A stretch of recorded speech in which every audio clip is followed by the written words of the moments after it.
পড়ে গে আখিরাতকে ভুলে যাবেন না। কখনো কখনো কঠিন মুসিবত আসতে পারে, আল্লাহ পাক কখনো কখনো বিভিন্ন দিক দিয়ে পরীক্ষা করতে পারে। ইমামে হোসাইন তাই বলে দিলেন, যেখানেই থাকো না কেন, যত মুসিবতে থাকো না কেন, আল্লাহ ছাড়া কখনো কারোর উপরে ভরসা করো না। আরে মুসলমানের ছেলে মেয়েরা, তরুণেরা, দুনিয়া দুদিনে ময়ায় পড়ে চিরস্থায়ী আখিরাতের শান্তিকে হারিয়ে ফেলবেন না। এ নওজওয়ানেরা, আল্লাহ পাক যুগে যুগে নবী আলাইহিস সালাম পাঠিয়েছিল। তিনারা ন্যায়ের পক্ষে মানুষকে ডেকেছিল, তাদের বিরোধী একদল লোকেরা করেছিল এবং অনেক নবী আলাইহিস সালাম দিগকে একদল মানুষরা শহীদ পর্যন্ত করে দিয়েছিল। এ যুবকেরা, তরুণেরা, আমার নবী নূর নবী চলে যাওয়ার পরে দুনিয়ার জমিনে নবুয়াতের দরজা বন্ধ হয়ে গেছে, ইমামতির দরজা খুলে গেছে। হযরত নবী ইমামে হুসাইন, হযরত ইমামে হুসাইন হুজুরকে আল্লাহ ইমামতির দরজা দিয়েছে। হুজুর আমার ন্যায়ের পক্ষে দাওয়াত দিয়েছিলেন, হুজুর আমার হকের পক্ষে দাওয়াত দিয়েছিলেন। যেমন নবীদের বিরোধী ছিল, ইমামে হুসাইনের বিরোধী ছিল, তারা ইমামে হুসাইনের বিরোধী শুরু করে দিল। এই যুবকেরা হকের সংখ্যা কম হলো, কিন্তু নিজেদের করে কমজোর মনে করলে হবে না, কারণ আমি তো নিজের জন্য লড়ি না, আমি একমাত্র লড়ছি আমার আল্লাহ পাকের জন্য। এই আমাদের ইমামে হুসাইন ৭২ জন মানুষকে নিয়ে কুফার দিকে রওনা দিয়েছে, কেননা কুফার মানুষেরা বলেছিল, হযরত ইমামে হুসাইন, আমরা এজিদেরকে মানবো না, এজিদের নেতৃত্ব মানবো না, আমরা আপনার নেতৃত্ব মানতে চাই। ইমামে হুসাইন রওনা দিয়ে দিল। এমন সময় কারবালা নামক স্থানেতে এজিদ বাহিনী ঘিরে ফেললো। হযরত হুসাইন, এখানে আপনি দাঁড়িয়ে যান, আগে আপনি যেতে পারবেন না, আপনাকে এজিদের খিলাফত মেনে নিতে হবে। ইমামে হুসাইন বলেছিল, আমার কোনো আপত্তি নাই, কিন্তু এজিদ ফাসে, এজিদ বদকার, এজিদ শরাবখোর, এজিদ বেশরিয়াতি কাজ করে, এজিদ আমার নানার ইসলামকে ক্ষতি করে দিচ্ছে, তাই এজিদের হাতে হাত দিয়ে আমার নানার উম্মতের ধ্বংস করতে পারবো না। আমি হুসাইন নিজের গর্দান দিয়া পছন্দ করি, কিন্তু আমি হুসাইন অন্যায়ের কাছে মাথা নত করব না।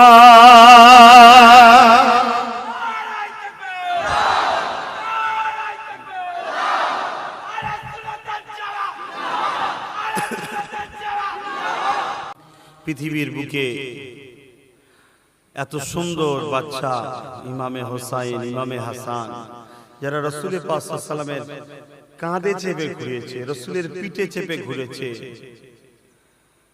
আজকে সেই ইমামে হোসাইন হুজুরকে ঘিরে ফেললেন কারবালার মাঠে। একটাই কথা, যে তোমাকে এজিদকে মেনে নিতে হবে, আর না হয় তোমাকে আগে যেতে দেওয়া হবে না। হুজুর একটা দিন সময় চাইলেন। একটা দিন যখন সময় দিল, নেতৃত্বে সীমার ছিল, বড় খুশি দেখা যাচ্ছে। জিজ্ঞেস করা হচ্ছে যে তুমি আর মধ্যে তো খুশি কেন? বলছে, হোসাইন মনে হয় নত হয়ে গেছে।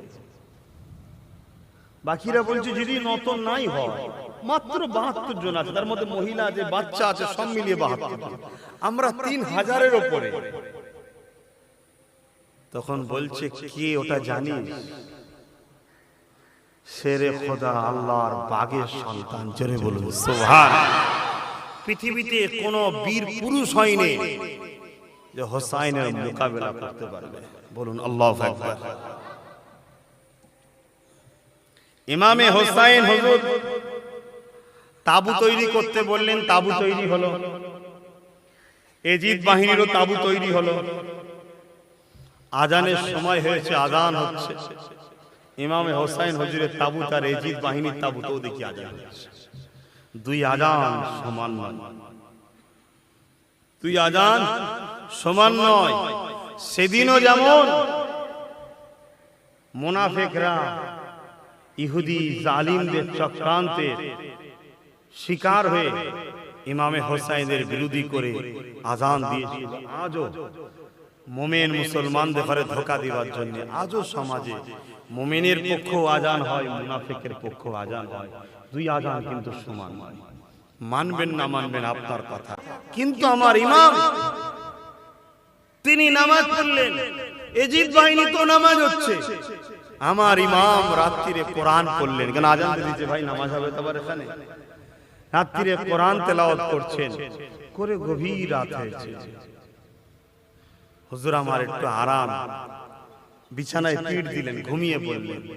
যখনই ঘুমিয়ে পড়েছেন খবে নানা জানের দিদার হচ্ছে। জোরে বলুন সুবহানাল্লাহ।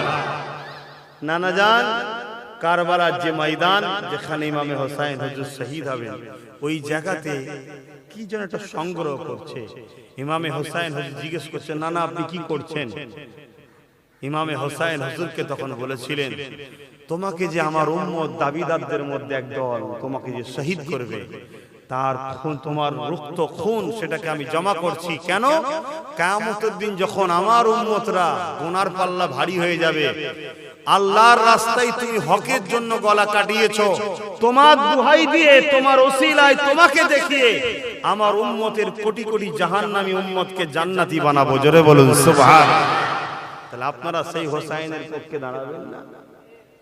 আজকে কত রকম চক্রান্ত চলছে। কেউ কেউ তো এজিদকে হযরত বলছে, আবার রহমাতুল্লাহ আলাইহি বলছে। এরকম প্ল্যান চলছে, অনেক কিছু চলছে। সবকিছুর পিছনে একটাই লক্ষ্য ভাই, আমাদের ঘরে নবীর থেকে সরানো আর ইসলামকে শেষ করা। সারা পৃথিবী জুড়ে একটাই কাজ চলছে, অন্য কিছু আজও আগেও বলেছি, আজও বলছি। পরের দিন সকাল হয়ে যায়, এই যুবকেরা দুজনের অনেক বড় কথা। ইমামে হোসাইন হুজুর আমার একটা খুতবা দিতে লাগলেন, বক্তব্য দিতে লাগলেন। ওই বক্তব্যই দাঁড়িয়ে গিয়ে ইমামে হোসাইন বলেছিলেন, এজিদ বাহিনী রে, কে আছো আল্লাহর জমিনে বলো তো দেখি, আজকে দিনে আমার থেকে বেশি দামি। নিজের প্রশংসা নিজে করছে। আমরা যদি আবার বলি নবীর খানদান, অনেকে সমস্যা হয়, নিজের প্রশংসা নিজে করছে। মানুষকে শিখাতে হবে, চিনাতে হবে।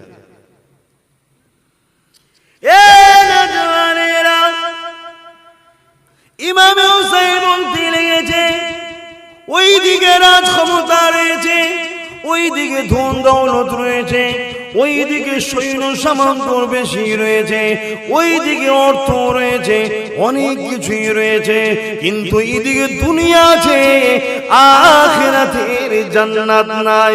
হোসাইনের দিকে আখিরাতের জান্নাত রয়েছে।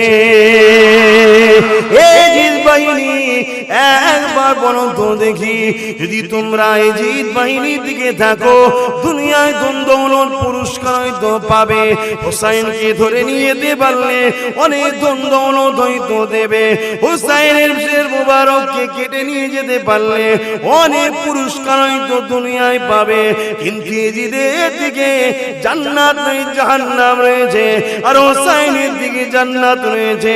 যারা জান্নাত চাও এই দিকে চলে আসো। এ দুনিয়া মানুষেরা এই বক্তব্য শোনার পরে সেদিন মাত্র একজন এসেছিল, হযরতে খুর বলে একজন সাহাবী, তিনি এই দিকে আগিয়ে এসেছিল, ওই দিক থেকে কেউ আগিয়ে আসে না। কিন্তু আমার ইমাম দেখেছে। আজও আমি বলবো, দুনিয়ার জমিনে দুটো দিক রয়েছে, একটা শয়তানের দিক রয়েছে, মদের দিক রয়েছে, জুয়ার দিক রয়েছে, গাঁজার দিক রয়েছে, সন্ত্রাসীর দিক রয়েছে, আর একটা দিক হলো রহমতের দিক, আল্লাহওয়ালাদের দিক, ন্যায়ের দিক, সত্যে দি, গরিবদের ভালোবাসা দি, ইনসাফ ইনসানিয়াতে দি। হয়তো এইদিকে সংখ্যা কম হতে পারে, জুলুম অত্যাচারটা বেশি হতে পারে, কিন্তু এইদিকে আখিরাতে শান্তি আছে, ওইদিকে জাহান্নাম রয়েছে। কোন দিকে থাকবে এ ফয়সালা সবার নিজের কাছে। ইমামে হুসাইন হুজুর সেদিন বলেছিলেন, সেই ডাকে মাত্র একজন হুজুরের ডাকে সাড়া দিয়েছিলেন, মাত্র একজন, কিন্তু বলতে হবে। সেদিনও বলা হচ্ছে, আজও বলা হচ্ছে, কে কোন দিকে থাকবে সবটা নিজের ব্যাপার, কিন্তু বলতে হবে। বলাটা হলো ডিউটি, না বললে কে ধরবে? আল্লাহ ধরবে। এবারে আমি যদি আল্লাহকে বেশি ভয় করি, তাহলে জালিমের ভয়ে চুপ থাকলে হবে না, বলতে হবে। আর আমি যদি আল্লাহ থেকে জালিমকে বেশি ভয় করি, তাহলে আমাকে বললে হবে না, চুপ করে যেতে হবে। কথা বুঝছেন তো নাকি? এবারে অন্যায় বা বলার তিন ধরন আছে। ক্ষমতা থাকলে হাত দিয়ে, না হয় মুখ দিয়ে, না হয় অন্তর দিয়ে। কিন্তু তোমাকে অন্যায়কে ঘৃণা করতে হবে, সত্যকে বুকে জায়গা দিতেই হবে। কিন্তু ইসলাম এত সুন্দর, জানে সবাই সমান নয়, তাই ইসলাম সমস্ত সুযোগটা রেখেছে। ক্ষমতা আছে, হাত দিয়ে বলো। নেই ক্ষমতা তোমার হাত তোলার, মুখ দিয়ে করো। ওটাও নেই, অন্তর থেকে ঘৃণা করো।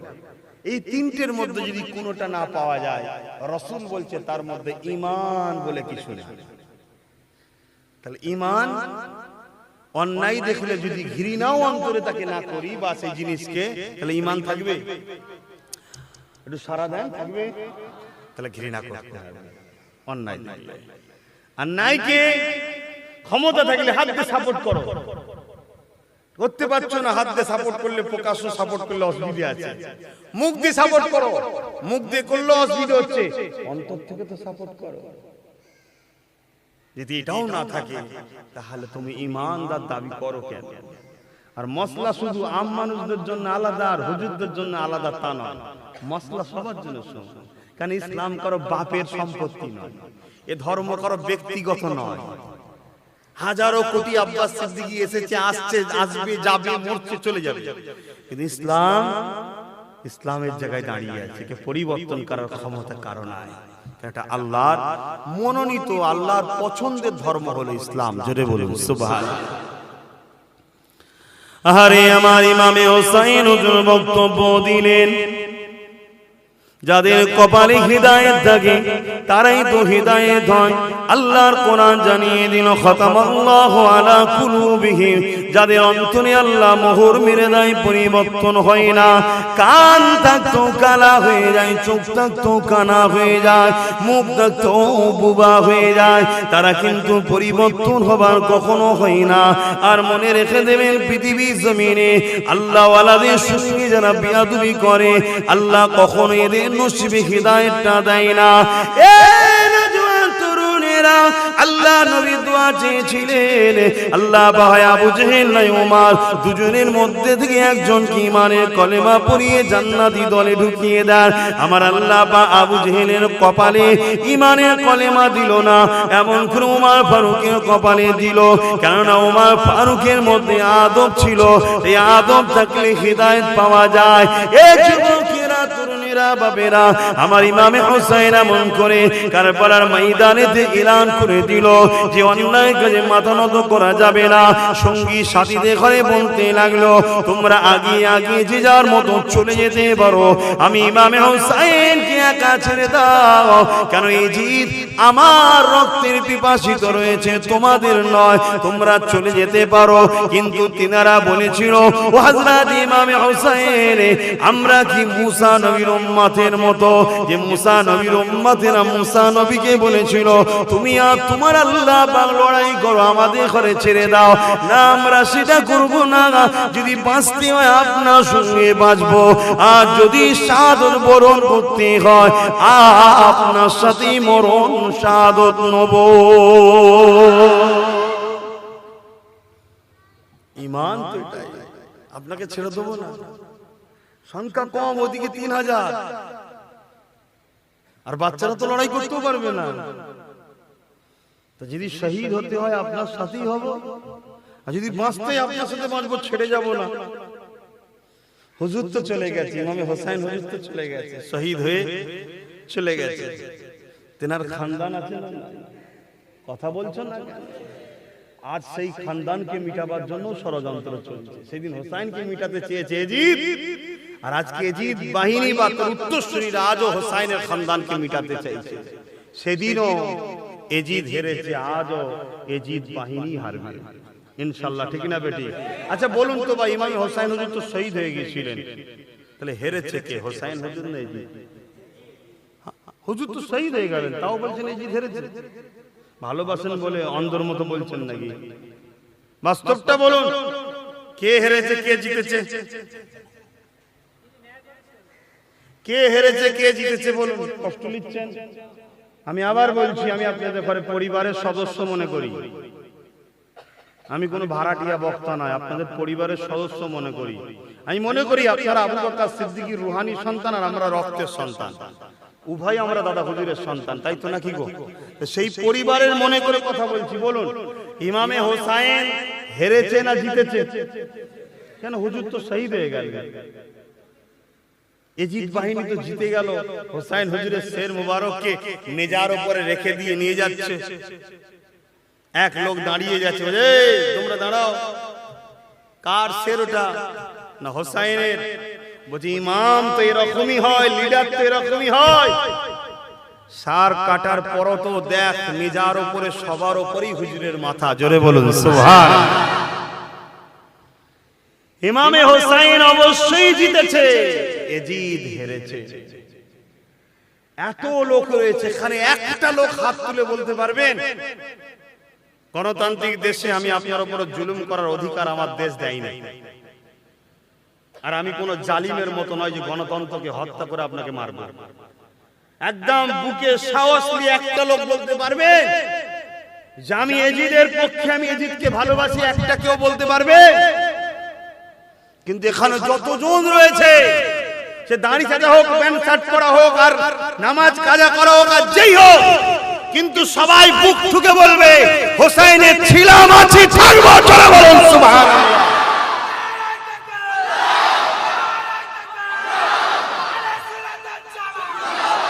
তাহলে কে হেরেছে কে জিতেছে?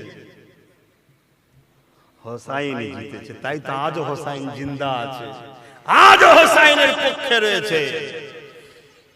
চক্ষু, চোখে তুমি যেটা দেখো সেটা হাকিকাত নয়, হতে পারে তার আড়ালে অন্য কিছু আছে, তাই তো নাকি গো? চোখে তুমি দেখছো একজন পুকুর পাড়ে বা নদীর ধারে বা একটা পার্কে কোনো জায়গাতে বা একটা গাছতলাতে বা একটা বসার জায়গা আছে, তুমি চোখে দেখছো একটা বোরখা পরা মহিলা আর একটা যুবক বসে খুব হাসাহাসি করছে, কথা বলছে। তোমার চোখে দেখাতে তুমি অন্তরে মনে করতে পারো ওরা হয়তো প্রেমিক প্রেমিকা, মনে করতে পারো, কিন্তু হতে পারে বোরখার ভেতরে তার আম্মা আছে, এটা হতে পারে। তুমি যেটা দেখছো বাস্তব ওটা নাও হতে পারে, তার ভেতরে কি আছে সেটা তুমি দেখতে পাচ্ছ না। দুনিয়ার নজরে দেখছে ইমামে হোসাইন হুজুরকে শের মুবারকটা কেটে শহীদ করে এজিদ বাহিনী নিয়ে যাচ্ছে, কিন্তু এর ভেতরে কি আছে? এর ভেতরে একটা পুরস্কার আছে, যে পুরস্কারটা পৃথিবীর বুকে হাজারো লক্ষ কোটি মিলিয়ন ডলার খরচ করলেও পাওয়া যাবে না। সেই পুরস্কারটা হলো শহীদ, অর্থাৎ আল্লাহর বন্ধু হওয়া। এই শহীদের দরজা আল্লাহ হোসেনকে দিয়েছে। জোরে বলুন সুবহানাল্লাহ। আব্বাস সিদ্দিকী হাজারো চেষ্টা করে শহীদ হতে পারবে কি জানে না, ওই মাকামটা, ওই দরজাটা পাবো কি জানি না। যে দরজা, যে মাকামটা পেলে বেহিসাব আল্লাহর জান্নাতি হওয়া যায়। জোরে বলুন সুবহানাল্লাহ। সেটা এজিদ পাইনি, হোসাইন পেয়েছে। কত বড় জয়! দুনিয়ার লোক ভাববে যে হোসাইন তো রাজত্ব পেল না, হোসাইন তো হেরে গেল, শহীদ হয়ে গেল, মারা গেল। আরে হোসাইন যা পেয়েছে এজিদ কোনদিন তা পেল না, তাই তো নাকি গো? আহা ভাই, কথা তো অনেক কিছু আছে। হোক বললে হবে না, আর একটা কাজ আছে যেটা ইমামে হোসাইন হুজুরি শিখিয়েছে আমাদের ঘরে। কি গো, যত মুসিবতে থাকো আর যেখানেই থাকো, আর একটা কি কথা বলেছিল, আমি একদম প্রথমেরটা লাস্টেরটাই চলে এলাম, বিছখানে একটা বাদ রয়ে গেল। কি জানো, যেখানেই থাকো, যত মুসিবতেই থাকো, কোনো বাহানাই চলবে না, নামাজ কাজা করা যাবে না, তাই তো নাকি? পেটে খিদে, যুদ্ধের ময়দানের থেকেও কি খিদেটা বেশি কষ্ট? বাচ্চা গায়ে কাপড়ে পেশাব করে দিয়েছে, চেঞ্জ করে নিয়ে বা একটু কাপড়টা ধুয়ে নিয়ে বা শরীরটাকে ধুয়ে নেওয়াটা কি যুদ্ধের ময়দানের থেকেও কষ্ট বেশি? বা কোনো কাজে যাচ্ছ, 10,000 কি 10 লাখ কি 10 কোটি টাকা ইনকাম হবে, যুদ্ধের ময়দানের থেকেও কি 10 কোটি টাকাটা জান যেখানে চলে যাবে, সেই টাকার থেকেও কি 10 কোটি টাকাটা কি বেশি মূল্য? ইমামে হোসাইন কারবালার মাঠে তরোয়াল চালাচ্ছে। অনেক বড় কথা ভাই, একটার পর সব যাচ্ছে, এজিদ বাহিনী শহীদ করে দিচ্ছে।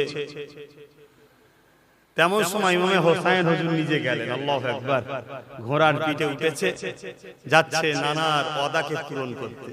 এবার নানার কি ওয়াদা সে বলতে গেলে অনেক সময় লাগে। নানার ওয়াদা অনেক বড় ওয়াদা, কেন যে লাকাবটা আমার রাসূলের মধ্যে নাই, ওটা আল্লাহর দরবারে কখনো নিয়ামত নয়। নবী কি শহীদ হয়েছে, তাহলে আল্লাহর দরবারে তো শহীদটা কোনো নিয়ামতই হবে না, কারণ নবী নেই যেটা, সেটা যদি অন্য জনের থাকে তাহলে সেই জায়গাতে নবীর থেকে সে বড় হয়ে যাবে, তাই তো নাকি? তাহলে নবীর নেই, অন্য জনের কখনো হতে পারে? তা এই যে কি ওয়াদা, এটা বুঝাতে গেলেই একটা মাহফিলের সময় লেগে যাবে, তাও হয়তো সব বুঝতে পারবে কি জানি না। তো যাই হোক, আমি যে কথা বলছি আমার যুবক ভাইরা বুঝতে পারছেন তো? তো আমি যেটা বলছিলাম, ইমামে হোসাইন হুজুর ঘোড়ার পিঠে উঠেছে, যাবে, ঘোড়াকে বলছে চলো, নানার ওয়াদা পূরণের সময় এসছে, নানার উম্মতদের ঘরে শিক্ষা দিতে হবে, যত মুসিবতই হোক আল্লাহ ছাড়া কারোর উপরে ভরসা, বলবেন তো? আর যত মুসিবতই হোক না কেন, যেখানেই থাকো না কারণ নামাজ কোনোদিন কাজা, আর যতই পরীক্ষা আসুক না কেন, ঝড় তুফান আসুক না কেন, দুবেলা শুকোতে হলো, নুন দিয়ে ভাত খেতে হলো, কখনো অন্যায়ের কাছে মাথা নত করা যাবে না। তা দেখাতে হবে, চলো নানার উম্মতদের শিক্ষা দিতে হবে, নানার ওয়াদা পালন করতে হবে। ঘোড়া যাচ্ছে, হুজুর বলছে চলো, তোমাকে তো আমি হুকুম করছি। আল্লাহ ওয়ালাদের ঘরে আল্লাহ পাক বলছে যে আমার হয়ে যায়, দুনিয়াকে আমি তার করে দিই। জোরে বলুন সুবহানাল্লাহ। আল্লাহ ওয়ালাদের ঘরে জীব জন্তু পশুরাও মহব্বত করে। তো হুজুর বারবার বলছে, লাস্টে যখন কিছুতেই হচ্ছে না, ঘোড়া মাথা লাগাচ্ছে, নিচের দিকে দেখাচ্ছে। তো হুজুর ভালো করে নিচের দিকে দেখছে, হুজুরের সেই ছোট্ট বাচ্চাটা হুজুরের বুকের উপরে যে ঘুমিয়ে থাকে, হুজুরের কলিজার টুকরি, প্রত্যেকের ঘরে মেয়ে আছে, উপভোগ করবে, যে আপনাকে আব্বু আব্বু করে, ঘরে গেলে কাছ থেকে এসে ছুটে আপনার কোলে উঠে পড়ে, আপনাকে ধরে টানাটানি করে, আপনি শুয়ে পড়লে আপনার বুকের উপরে লাফালাফি করে, সেই রকম একটা ছোট্ট বাচ্চা আহলে রাসূল নবীর খানদান হযরতে সুকাইনা ঘোড়ার পা ধরে বলছে, ঘোড়া আমার আব্বুকে নিয়ে যাস না, ওরা আমার আব্বুকে শহীদ করে দেবে। বলুন এইরকম মায়ার জায়গা ছেড়ে আপনি ফিরে আসতে পারবে? আমার হোসাইন হুজুর নামলেন, বাচ্চাকে বুকে নিলেন, চুমা দিলেন, আদর করলেন, তাকে সবর করতে ছোট্ট বাচ্চাকে বললেন, নানার ওয়াদা পালন করতে হবে, নানার সঙ্গে যে ওয়াদা ছিল ওয়াদা পালন করতে হবে। ঘোড়ার পিঠে রওনা দিলেন। ইমামে হোসাইন দাঁড়িয়ে গেলেন, হুজুর আমার জিদ বাহিনীকে লক্ষ্য করে বলতে লাগলেন, আসো কার ক্ষমতা আছে, যে মুখে নবীর কলেমা বড়, ওই কলেমা পড়া মুখ নিয়ে নবীর খানদানের বিরুদ্ধে কথা বলবে, যে হাতে তুমি লা ইলাহা ইল্লাল্লাহ মুহাম্মাদুর রাসূলুল্লাহ ঝান্ডা ধরেছো, ওই হাত দিয়ে তরোয়াল দিয়ে সেই নবী নওয়াজের বিরুদ্ধে লড়াই করবে। কার শখ আছে আগে আসো, সীমার হুকুম করে দিল, তোমাগা জাহান্নামী হুকুম করে দিল, যাও ইমামে হুসাইনের বিরুদ্ধে লড়াই করো। এমন করে ঝাঁকে ঝাঁকে মানুষ আসতে লাগলো। আমার ইমামে হুসাইনের তরোয়ারের আঘাতে তাদের ধর থেকে কল্লাগুলো আলাদা হতে লাগলো। ইমামে হুসাইনের মুখে বেলায় সেদিন 1000 2000 কেউ সামনে দাঁড়াতে পারেনি। আরো সৈন্য মাগানো গেছে, তথাপি হুসাইনের মুখে বেলায় দাঁড়াতে পারেনি। সীমার মাথায় হাত দিয়ে বসে গেছে। আজকে দিনে শেরে খোদা আলীর বাচ্চা তরোয়ালকে কে দাঁড় করাবে বড় চিন্তিত হয়ে গেছে। এমন করে ঝাঁকে ঝাঁকে মানুষ সব মারা যেতে লাগলো, জাহান্নামে যেতে লাগলো, ইজিদ বাহিনীর লোক মারা যেতে লাগলো। হঠাৎ করে দেখা যায় ইমামে হুসাইন তরোয়ালকে থামিয়ে দিলেন, ঘোড়ার পিঠ থেকে নামতে লেগেছে। ইজিদ বাহিনী তাকিয়ে তাকিয়ে দেখতে লাগলো, কে ইমামে হুসাইনের তরোয়ালকে দাঁড় করিয়ে দিল, কে ঘোড়াকে দাঁড় করিয়ে দিল। দুনিয়ার কোনো ক্ষমতা ঘোড়াকে দাঁড় করাতে পারে না, আর পারতো না। ইমামে হুসাইনের তরোয়ালকে দুনিয়ার কোনো ক্ষমতা দাঁড় করাতে পারে না, আর পারতো না। ইমামে হুসাইনকে দাঁড় করিয়ে দিয়েছে আল্লাহর প্রেম, নামাজ দাঁড় করিয়ে দিয়েছে। আরো জোরে বলুন সুবহান। নামাজের সময় হয়ে গেছে। নামাজটা কি আল্লাহর বিধান? তো আসসালাতু মিরাজুল মুমিনিন, আসসালাতু মিরাজুল মুসলিমিন নয়, মুমিনিন। মুসলমান নামাজ পড়লে আল্লাহর দিদার হয় না, মুমিন নামাজ পড়লে আল্লাহর দিদার হয়। আমি মুমিন আর মুসলমানটা বোঝাতে পেরেছি? মুসলমান দাঁড়িয়ে থাকবে, মাথায় টুপি থাকবে, রোজা থাকবে, হজ থাকবে, যাকাত থাকবে, সব থাকবে। আর মুমিন এগুলো থাকবে, কিন্তু এইগুলো রাখবে শুধুমাত্র আল্লাহ আল্লাহ রাসূলের জন্য। জোরে বলুন সুবহানাল্লাহ। ইমামে হুসাইন দাঁড়িয়ে গেলেন, নামাজে দাঁড়িয়ে গেলেন। সীমার বলছে এ সুযোগ ছাড়লে হবে না, এ শেরে খোদার বাটা যদি আবার মাথা তোলে সালাম ফিরিয়ে আর করা যাবে না, সুযোগ ছাড়া যাবে না। তো হুজুর এইরকম একটা কঠিন সময়ে আমার ইমাম, আপনাদের ইমাম, বিশ্বের কায়নাতের সমস্ত মুমিন মুমিনাদের ইমাম, তিনি শিক্ষা দিচ্ছে কি, যত মুসিবতেই থাকো তুমি নামাজ কাজা করো না। আর আজকে আমরা কি করছি বলুন? শুধু ইমামে হুসাইনের গোলাম বলে মুখে বললে হবে না, পরিচয় দিতে হবে। আজ প্রতিজ্ঞা নিয়ে মাহফিল থেকে বসে আমি যেখানেই থাকি, মসজিদে যদি যেতে নাও পারি, দোকানে দাঁড়িয়ে আছি, খদ্দের আমার এসে গেছে, আজান দিয়েছে, আমি খদ্দেরকে বলবো ভাই ইন্তজার করতে হবে, কেন আমার আল্লাহর ডাক হয়েছে। উযু করুন, দোকানে নামাজের মুসাল্লা বিছান, একাই দাঁড়িয়ে যান কিবলামুখী হয়ে, ফাতিহা শরীফ পড়ুন, ছোট সূরা মিলিয়ে নামাজকে আদায় করুন।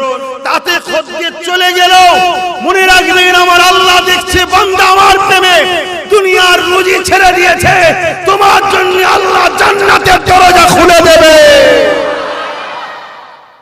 তুমি দুনিয়ার দুটো লস হয়, হোক না লস, কোনো ব্যাপারই না। ইতিহাসের পৃথিবীতে আছে 70 বছর আল্লাহকে মানেনি। কত বছর? তাকে খাইয়েছে, পড়িয়েছে, বড় করেছে, তাকে সুস্থ রেখেছে, তাকে অক্সিজেন দিয়েছে, চোখ দিয়েছে, কান দিয়েছে, 70 বছর বয়স হয়ে গেছে, কোনদিন আল্লাহকে ডাকেনি, আল্লাহকে মানেনি। উপরন্তু আল্লাহর বিরুদ্ধে একটা দেবতাকে মানতেন, শান্ত নাম ছিল সে দেবতা, তাকে মানতেন। এক তো মানে না আবার আল্লাহর বিরুদ্ধে তৈরি করেছে। তো যে মানুষটা 70 বছর ধরে আল্লাহকে ভালো কোনদিন বাসেনি, ডাকেনি কোনদিন, উপরন্তু আল্লাহর বিরুদ্ধে একটা শিরকি করছে, একটা উপাসনা করছে একজনের, সাম তার নাম। একদিন সে, ভাই মন দিয়ে শোনো, তোমাদের কাজে লাগবে, নিরাশ হবে কেন? লা তাকনাতু মির রাহমাতিল্লাহ, আল্লাহর রহমত থেকে নিরাশ হয়ো না, আল্লাহ অনেক দয়ালু। হাজ্জাজ বিন ইউসুফ বলে একটা জালিম রাজা ছিল, খুব জ্বালিয়েছে লোককে। যখন সে মরে যাচ্ছে, তার সামনে দাঁড়িয়ে একজন বলছে, হাজ্জাজ তোকে কেউ হাজ্জাজ বলে ডাকার এই পৃথিবীতে ক্ষমতা ছিল না, তার ধর থেকে কল্লা উড়িয়ে যেত। আজ তোকে আমি বলছি, তুই কেমন বুঝছিস বল? সে তার দিকে চেয়ে আছে, বলতে পারছে না, গর্দানটা উড়িয়ে দাও। কথা বুঝে আসছে না? নাই, ইতিহাস বলছি, ইতিহাস বলছি। অতএব এই যে কষ্ট করে বসে আছে, তো শোনো। তো ওই সময়তে একদিন ভুল করে সে আল্লাহকে ডেকে ফেলেছে। সামদের জায়গায় সামাদ, আল্লাহ পাকের নাম আছে না, সামাদ। সামাদ সঙ্গে সঙ্গে আল্লাহ সাড়া দিয়েছে। জোরে বলুন সুবহানাল্লাহ। ফেরেশতারা বলছে, আল্লাহ 70 বছর পর এবার যাবার সময় হয়ে গেছে। সারা জীবন আপনার বিরোধী, আপনার জমিনে ছিল, আপনার আসমানের তলায় ছিল, আপনার অক্সিজেন নিয়েছে, আপনার কি বলে ফল মূল খাইয়েছে, আপনার যে জেসেমকে ভোগ করেছে, তারপরে আজকে মরে যাবার সময় হয়েছে, এখন আপনাকে ডেকে ফেলেছে, তাও বেখিয়ালে, ভুল করে, ইচ্ছা করে না, আপনি সারা দিলে।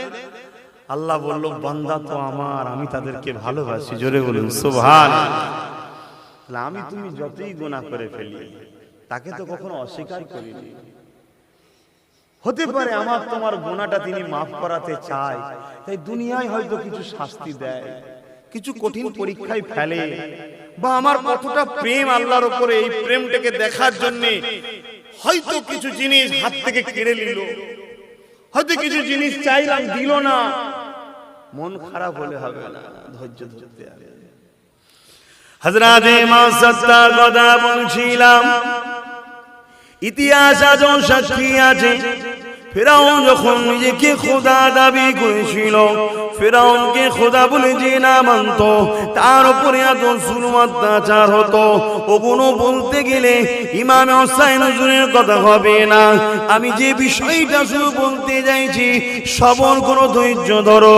কঠিন মুসিবতে পড়লে নিরাশ হয়ে যেও না, ধৈর্য হারা হয়ে যেও না। কেন আল্লাহ যাকে ভালোবাসে তাকে ধন দৌলত দিয়ে পরীক্ষা করে, গরিব কোনো পরীক্ষা করে, সন্তান দিয়ে পরীক্ষা করে, সন্তান কিনে নিয়ে পরীক্ষা করে, জালিমের অত্যাচারের শিকার করে পরীক্ষা করে, বান্দা আমার উপরে কত না ভরসা রাখতে পারে। এই যুবকেরা, হযরতে মাসাত্তা এমন সময়তে যখন তিনি আল্লাহকে আল্লাহ বলে মেনে নিয়েছে, ফেরাউনকে খোদা বলে মানে না, এটা গোপনের মধ্যে, দিলের মধ্যে ছিল। কিন্তু আল্লাহ দুনিয়াকে দেখিয়ে দেবে, আমার যারা প্রেমিক হয় কিরকম প্রেম তারা করে দুনিয়া দেখে নে। এই মাসাত্তার অন্তরের কথাটা দুনিয়ার বুকে প্রকাশ হয়ে গেল।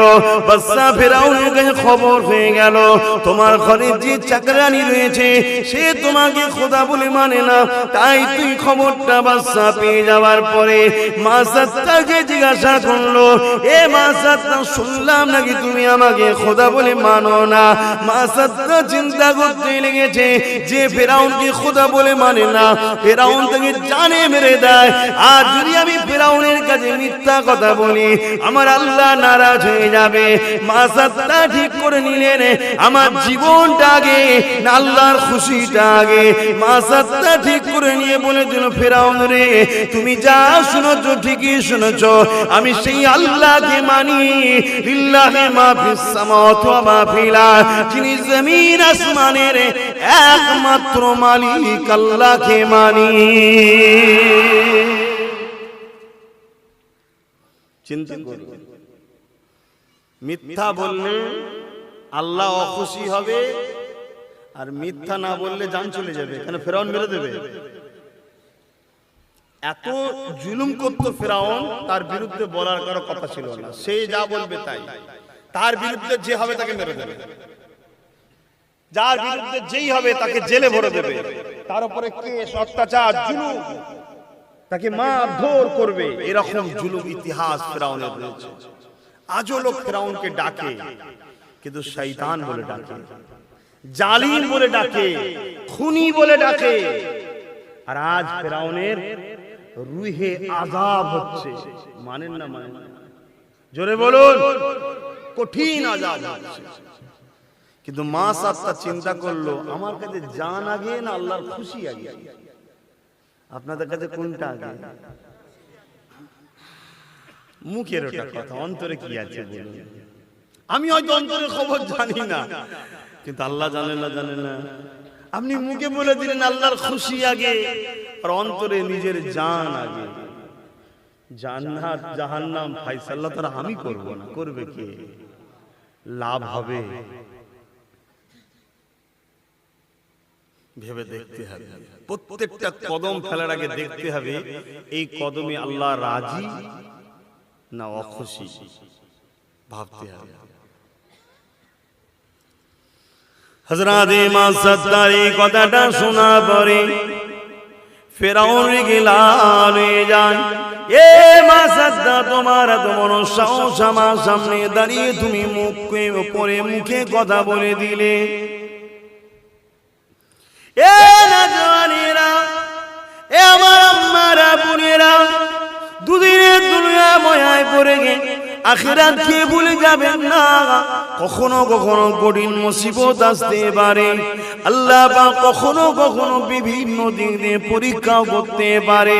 ইমামে হোসাইন তাই বলে দিলেন, যেখানেই থাকো না কেন, যত মুসিবতে থাকো না কেন, আল্লাহ ছাড়া কখনো কারোর উপরে ভরসা করো না।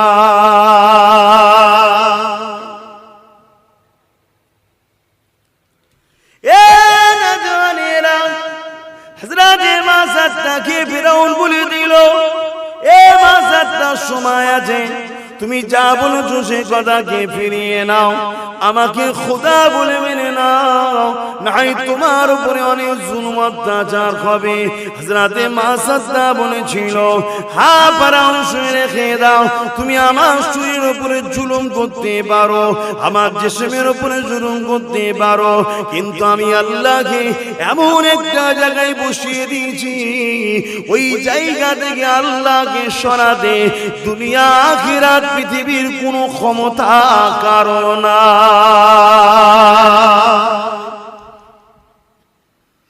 এ জানেরা, এ নবী পাকের প্রেমিকেরা, দুনিয়াকে শেষের দিকে আল্লাহ নবীর ভবিষ্যৎবাণী অনুযায়ী কিয়ামত কিন্তু চালু হয়ে গেছে। কিয়ামত তো একদিনই শেষ হবে না, শুরু হয়ে গেছে কিয়ামত। নবী বলেছিলেন, আমার উম্মত উম্মতিদিগকে 1400 হিজরি যেন দেখতে না হয়। 1400 হিজরি শেষ হতে চলেছে, 1500 হিজরিতে শুরু হতে চলেছে। এই রকম কঠিন সময়েতে আল্লাহ নবী জানিয়ে দিলেন, হাতের তালুতে আগুন রাখা সহজ হবে, ঈমান বাঁচানোটা বড় কষ্ট হবে। নবী আমার আরো জানিয়ে দিলেন, মক্কা মদিনা শরীফ ছাড়া পৃথিবীর বুকে ঈমানদার খুঁজে পাওয়া যাবে না। বড় চিন্তায় পড়ে গেলাম হাদিসটা পড়ে। আল্লাহ পাক আমার ভারতের জমিনে 17 থেকে 18 কোটি মুসলমান রয়েছে, উপা বাংলাদেশে 13 থেকে 12 কোটি মুসলমান রয়েছে। অথচ নবী জানিয়ে দিলে পৃথিবীর বুকে মক্কা মদিনা ছাড়া ঈমানদার খুঁজে পাওয়া যাবে না। তাহলে 17, 12, 13 কোটি মুসলমান থেকে যাবে, ঈমানদার কজন হবে? এটাই বুঝার ব্যাপার রয়েছে। বুঝছেন তো? আজ খারাপ লাগছে। দেখুন, কিছু করার নেই বাপ, আমাকেও তো বাঁচতে হবে নাকি? কোথায়? দুনিয়া থেকে না, জাহান্নাম থেকে। তো বাঁচতে গেলে কি করতে হবে? আল্লাহকে খুশি করতে হবে, তাই তো নাকি? আর হক কথা না বললে তো আল্লাহ খুশি হবে না। তাহলে মুসলমান এত, ঈমানদার কটা? আর যদি ওবার শুনেছিলাম ওই কি বলে,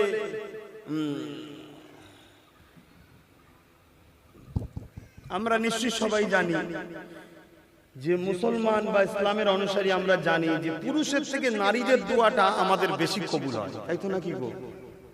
বাপের থেকে মায়ের দোয়া বেশি কবুল হয়।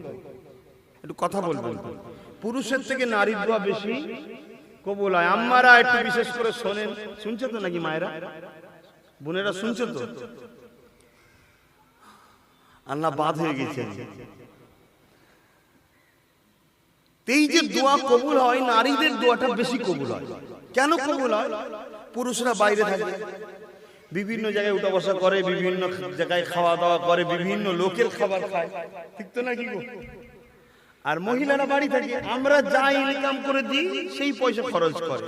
যদি আমরা ভুল টাকাও ইনকাম করে দিই আমরা ধরা পড়বো, নারীরা ধরা পড়বে না। এই জন্য তাদের দোয়া কবুল হয়। কিন্তু দুঃখের বিষয় আজ বড় প্ল্যান চলছে দুনিয়াতে। এই বাংলাদেশে একজন ভদ্রলোক, কি নাম ভুলে গেছি, সে বড় প্ল্যান করে মহিলাদের বাড়ি বাড়ি মহিলা ছাড়া লোন দেওয়া হবে না। এটা বড় প্ল্যান করে এই যে মুসলমানদের নারীদের দোয়া কবুল হয়, ওই নারীগুলোকে যদি দোয়া কবুল না হয় তার জন্য তাদের ঘরে একটা সিস্টেমের মধ্যে নামিয়ে দিয়ে তাদেরকে ধ্বংস করে দিল। আজকে সারা পৃথিবী জুড়ে নারীদের ঘরে, বিশেষ করে মুসলিম সমাজের নারী, তাদের ঘরে কি করে এমন জায়গায় নামিয়ে দেওয়া যায় যাতে করে তাদের দোয়াটা আল্লাহ কবুল হয়। মুসিবতে পড়ে গেলে দোয়া করতে হবে, তো আল্লাহ বিপদে পড়ে গেছি বাঁচান, যদি দোয়া কবুল হয়ে যায় তাহলে আল্লাহ বাঁচাবে। তো পুরুষের দোয়া তো কবুল হচ্ছে না, হচ্ছে নারীদের দোয়া। নারীদের দোয়া যখন কবুল হবে তাহলে নারীদের ঘরেও তো কোন একটা প্ল্যান মাফিক পরিকল্পনাতে নাবাতে হবে। তাতে হাজার হাজার কোটি খরচ হয়, হোক যাক, ওদের ঘরে নাবাতে হবে যাতে করে দোয়া কবুল না হয়। বাকিটা আপনারা বুঝুন, পরিবেশটাকে কি রাখবেন, মা বোনদের ইজ্জত আবরু কিভাবে বাঁচাবেন। কিন্তু যেমনই হালে থাকেন ধৈর্য আল্লাহর উপরে রাখতে হবে, বিশ্বাস আল্লাহর উপরে রাখতে হবে, ভরসা আল্লাহর উপরে রাখতে হবে। হযরতে মা সাত্তাকে নিয়ে আসা হলো, কড়াই বিশাল তেল তৈরি করে, সেই তেল টকবক করে ফুটছে। মা সাত্তা দাঁড়িয়ে আছে, বাচ্চা একটা কোলে আর দুটো পাশে। পারবেন ধৈর্য ধরতে? ধৈর্য ধরতে পারবেন? যদি শুধু ডাল ভাত এক মাস খাওয়াই স্বামী, ব্যাস সংসার আর টিকবে না। সবর করুন, ধৈর্য ধরুন, দুদিন তো। কালকে বেঁচে থাকবেন কোনো গ্যারান্টি নেই। আজকে হারাম খেয়ে কালকে বিপদে পড়ার কি দরকার? পরশু দিনে বেঁচে থাকবেন কোনো গ্যারান্টি আছে? যদি বলেন আব্বাস সিদ্দিকী আপনার কথা শুনে তো লস হয়ে যাচ্ছে, কিচ্ছু লস হয়নি বাবা, কিচ্ছু লস হয়নি। কিয়ামতের দিন বোঝাপড়া হবে, তখন দেখবে যে না, লাভ আমাদেরই হয়েছে। লস যার হওয়া সে আফসোস করে নিজের কপাল চাপড়াবে, দিশে হারা হয়ে যাবে। আম্মা হযরতে মা সাদ্দাকে বলল, এখনো সময় আছে। এ মেয়ে ছেলে, যদি তুমি আমাকে খোদা বলে না মানো, তোমার বাচ্চাকে তাহলে আগুনে ফেলে দেওয়া হবে, ওই গরম করা তেলেতে ফেলে দেওয়া হবে যদি আমার কথা না মানো। মুসা নবীকে ছেড়ে দাও, আল্লাহকে ছেড়ে দাও, আমার দিকে আসো, না হয় তোমার ছেলেকে করাতে গরম আগুনে ফেলে দেওয়া হবে।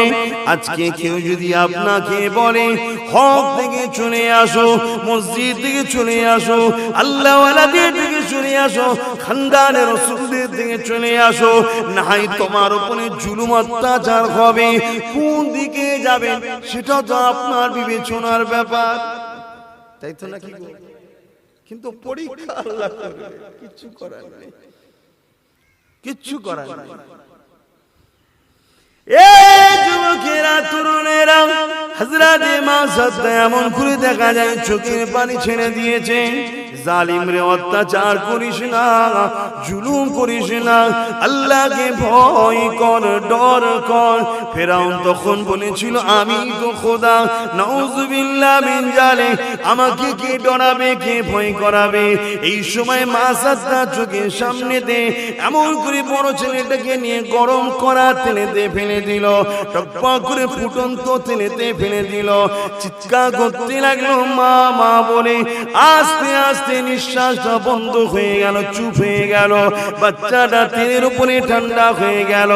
আবার ফেরাউন বলে, এ মা সাদ্দা, এখনো দুটো ছেলে আছে, তোমারও জান রয়েছে, আমার কথাটা মেনে নাও, মুসাকে ছেড়ে দাও, আল্লাহকে ছেড়ে দাও, আমাকে খোদা বলে মেনে নাও। হযরতে মা সাদ্দা বলেছিলেন, ছেলে তো আল্লাহ দিয়েছিলেন, আল্লাহ পাক ডেকে নিয়েছে, তথাপি আমি কখনো ঈমান দেব না।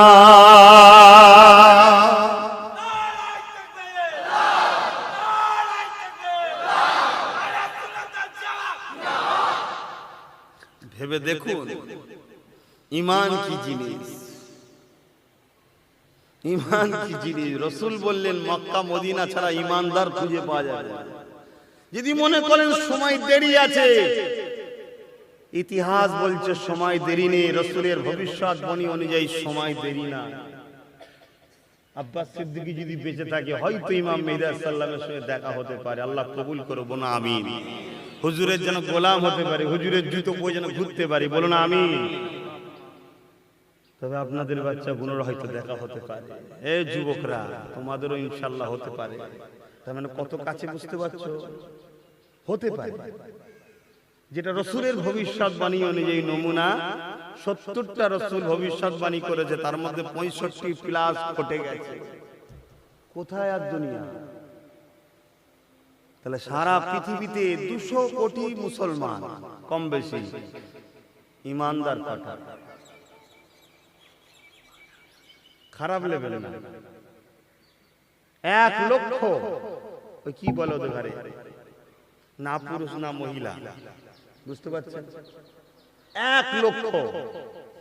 কারো কাছে একটা সন্তানের আশা করা যাবে? অতএব 200 কোটি মুসলমান থেকে কিচ্ছু লাভ নেই। ঈমানদার কটা? মুসলমান তো অনেক রয়েছে, ঈমানদার তো সে যে নিজের কলেমা পড়া ভাইয়ের কখনো ক্ষতির কথা ভাবতে পারে না, তাকে বলা হয় ঈমানদার। জোরে বলুন সুবহানাল্লাহ। আর আজকে ক্ষতি তো দূরের কথা, খুন পর্যন্ত করে ফেলছে, মার্ডার পর্যন্ত করে ফেলছে সামান্য দুনিয়ার স্বার্থে। তাহলে ঈমানদার আছে কটা? মুমিন তো সে যে নিজের জন্য যেটা পছন্দ করে অপরের জন্য সেটা পছন্দ করে, তাকে তো বলা হয় মুমিন। আমরা একজন বিপদে পড়লে সাথ দিই, কি গো, বিপদে পড়লে কেউ সাথ দিই? আমরা মুমিন কোথায়? মুমিন তো কখনো তার ভাইকে একা ছেড়ে যেতে পারে না। মুমিনের ইতিহাস তো রয়েছে, মক্কা থেকে ইয়াসরিব মদিনায় গিয়েছিল, যার দুটো আমরা ঘর ছিল একজনকে দিয়ে দিয়েছে, যার দুটো স্ত্রী ছিল একজনকে তালাক করে দিয়ে অপর মুমিন ভাইয়ের সঙ্গে বিবাহ দিয়েছে, যার 2 বিঘে জমি ছিল 1 বিঘে জমি দিয়ে দিয়েছে। একে তো বলা হয় মুমিন, যে কোনোদিন তার মুমিন ভাইয়ের ক্ষতি কষ্ট দেখে সহ্য করতে পারে না, থাকতে পারে না। আর মুমিনের বৈশিষ্ট্য যখনই দেখাতে যাব তখনই তো সমস্যা। তারপরেও আমাকে অন্তরে কমসে কম মুমিন হয়ে থাকতে হবে তো, সেটাও যদি না থাকে তাহলে বেকার হয়ে যাবে। আমার মনে হচ্ছে আপনাদের কষ্ট হচ্ছে, আমি দোয়া করে দিই। না বিরক্ত হচ্ছেন আলোচনায়।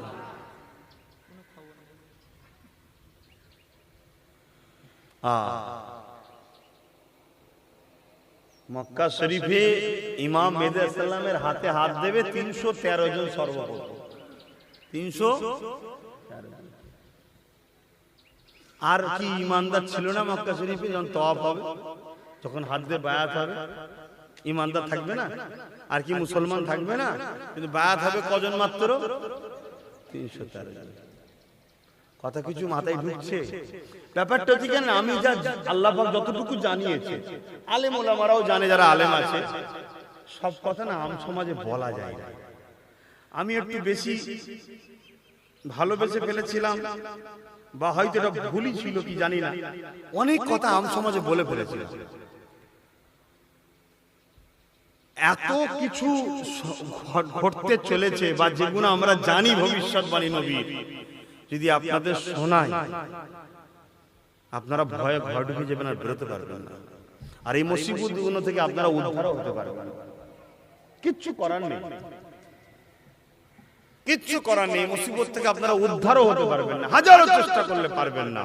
কেন? এই পর্যন্ত হয়ে গেছে, উপায় আর কিছু নেই। এখন একটাই রাস্তা আছে, ঘন ঘন তওবা করো, আর সব থেকে বেশি রাসূলকে, আহলে রাসূলকে ভালোবাসো। ঈমানদারের উপরে আল্লাহ পাকের সাহায্য আশাটা অবশ্যই সম্ভব। জোরে বলুন সুবহানাল্লাহ। তাই আমি একটু সাইড দিয়ে বলছি, ইশারা একটু টাচ দিচ্ছি, যে মাত্র 313 জন হুজুরের হাতে বায়াত হবে। একটা মানুষ এটা একটা খবরের মাধ্যমে দেখেছি, এই রিসেন্ট সে শখ করেছে, আল্লাহ তোমার কাবাটা আমি একা তওয়াফ করব। আল্লাহ তারও কপালে মিলিতে সে একা তওয়াফ করছে। ঠিক আছে, তার দোয়া আল্লাহ কবুল করেছে, কিন্তু আপনি ভেবে দেখুন কোথায় যাচ্ছে দুনিয়া। আল্লাহর কাবাটা একা তওয়াফ করতে পারছে, তাহলে কতটা দুনিয়া শেষের দিকে বুঝতে পারছেন? যে কাবায় 24 ঘন্টা একটুখানি জায়গা পাওয়া যায়নি, সেই কাবায় এখন একটা লোক তওয়াফ করছে, সেই সুযোগটাও সে পাচ্ছে। তাহলে দুনিয়া কত শেষের দিকে। আমার আজ বুঝতে পারছেন তো নাকি? আমি আগে ওই কথাটা বলেলি, হযরতে মুআসসাস হুজুরের কথা। দ্বিতীয় ছেলেটাকেও গরম কড়ার তেলে ফেলে দিল, ছোট ছেলেটাকে কোল থেকে টেনে ফেলে দিল।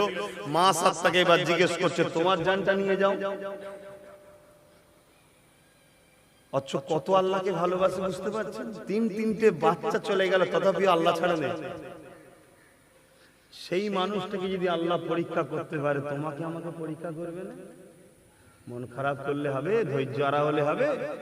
তোমার ঈমান কি বলছে? তুমি আল্লাহর পক্ষে না বিরুদ্ধে? তোমার ঈমান কি বলছে? তুমি রাসূলের পক্ষে না বিরুদ্ধে? তোমার ঈমান কি বলছে দেখো। তোমার ঈমান যদি বলে আমি আল্লাহর পক্ষে আছি, রাসূলের পক্ষে আছে, পৃথিবীর সমস্ত মুফতি মাওলানা সবাই যদি একদিকে হয়ে যাও, তোমাকে বলে যে না, তুমি তোমার ঈমানের ডাকে সাড়া দিয়ে ওই দিকেই থাকো। কারণ আল্লাহ রাসূল বলেছেন সর্বপ্রথম জান্নাতে যাবে আলেমরা, আর সর্বপ্রথম জাহান্নামে যাবে আলেমরা। কথা বুঝে আসছে না? না অতএব এখন দুনিয়া শেষের দিকে, এখন জান্নাতে যাবার আলেমের সংখ্যা বাড়বে না কমবে? হ্যাঁ, এগুলো সব বোঝার চেষ্টা করো। কেন ফিতনা, এখন ঈমান বাঁচানো বড় মুশকিল। আল্লাহ রাসূল বলে গেছেন হাতের তালুতে আগুন রাখা সহজ হবে। হাতের তালুতে আগুন রাখা সহজ ভাই? কষ্ট না? ওর থেকে কষ্ট, আগুন রাখার থেকেও কষ্ট হলো ঈমান বাঁচানো। ঈমান বাঁচানো কষ্ট। এ নওজওয়ানেরা, এ আমার আম্মারা বোনেরা, দুদিনের দুনিয়া ময়ায় পড়ে গে আখিরাত কে ভুলে যাবেন না। কখনো কখনো কঠিন মুসিবত আসতে পারে, আল্লাহ পাক কখনো কখনো বিভিন্ন দিক দিয়ে পরীক্ষা করতে পারে। ইমামে হোসাইন তাই বলে দিলেন, যেখানেই থাকো না কেন, যত মুসিবতে থাকো না কেন, আল্লাহ ছাড়া কখনো কারোর উপরে ভরসা করো না। আরে মুসলমানের ছেলে মেয়েরা, তরুণেরা, দুনিয়া দুদিনে ময়ায় পড়ে চিরস্থায়ী আখিরাতের শান্তিকে হারিয়ে ফেলবেন না। এ নওজওয়ানেরা, আল্লাহ পাক যুগে যুগে নবী আলাইহিস সালাম পাঠিয়েছিল। তিনারা ন্যায়ের পক্ষে মানুষকে ডেকেছিল, তাদের বিরোধী একদল লোকেরা করেছিল, এবং অনেক নবী আলাইহিস সালাম দিগকে একদল মানুষরা শহীদ পর্যন্ত করে দিয়েছিল। এ যুবকেরা, তরুণেরা, আমার নবী নূর নবী চলে যাবার পরে দুনিয়ার জমিনে নবুয়াতের দরজা বন্ধ হয়ে গেছে, ইমামতির দরজা খুলে গেছে। হযরতে নবী ইমামে হুসাইন, হযরতে ইমামে হুসাইন হুজুরকে আল্লাহ ইমামতির দরজা দিয়েছে। হুজুর আমার ন্যায়ের পক্ষে দাওয়াত দিয়েছিলেন, হুজুর আমার হকের পক্ষে দাওয়াত দিয়েছিলেন। যেমন নবীদের বিরোধী ছিল, ইমামে হুসাইনের বিরোধী ছিল, তারা ইমামে হুসাইনের বিরোধী শুরু করে দিল। এই যুবকের হকের সংখ্যা কম হলো, কিন্তু নিজেদের করে কমজোর মনে করলে হবে না। কারণ আমি তো নিজের জন্য লড়ি না, আমি একমাত্র লড়ছি আমার আল্লাহ পাকের জন্য। এই আমাদের ইমাম হোসেন ৭২ জন মানুষকে নিয়ে কুফার দিকে রওনা দিয়েছে। কেননা কুফার মানুষেরা বলেছিল, হযরত ইমাম হোসেন, আমরা এজিদেরকে মানব না, এজিদের নেতৃত্ব মানব না, আমরা আপনার নেতৃত্ব মানতে চাই। ইমাম হোসেন রওনা দিয়ে দিল। এমন সময় কারবালা নামক স্থানেতে এজিদ বাহিনী ঘিরে ফেললো। হযরত হোসেন, এখানে আপনি দাঁড়িয়ে যান, আগে আপনি যেতে পারবেন না, আপনাকে ইয়াজিদের খিলাফত মেনে নিতে হবে। ইমাম হুসাইন বলেছিল আমার কোনো আপত্তি নাই, কিন্তু ইয়াজিদ ফাসে, ইয়াজিদ বদকার, ইয়াজিদ শরাবখোর, ইয়াজিদ বেশরিয়াতি কাজ করে, ইয়াজিদ আমার নানার ইসলামকে ক্ষতি করে দিচ্ছে। তাই ইয়াজিদের হাতে হাত দিয়ে আমার নানার উম্মতের ধ্বংস করতে পারবো না। আমি হুসাইন নিজের গর্দান দিয়া পছন্দ করি, কিন্তু আমি হুসাইন অন্যায়ের কাছে মাথা নত করব না।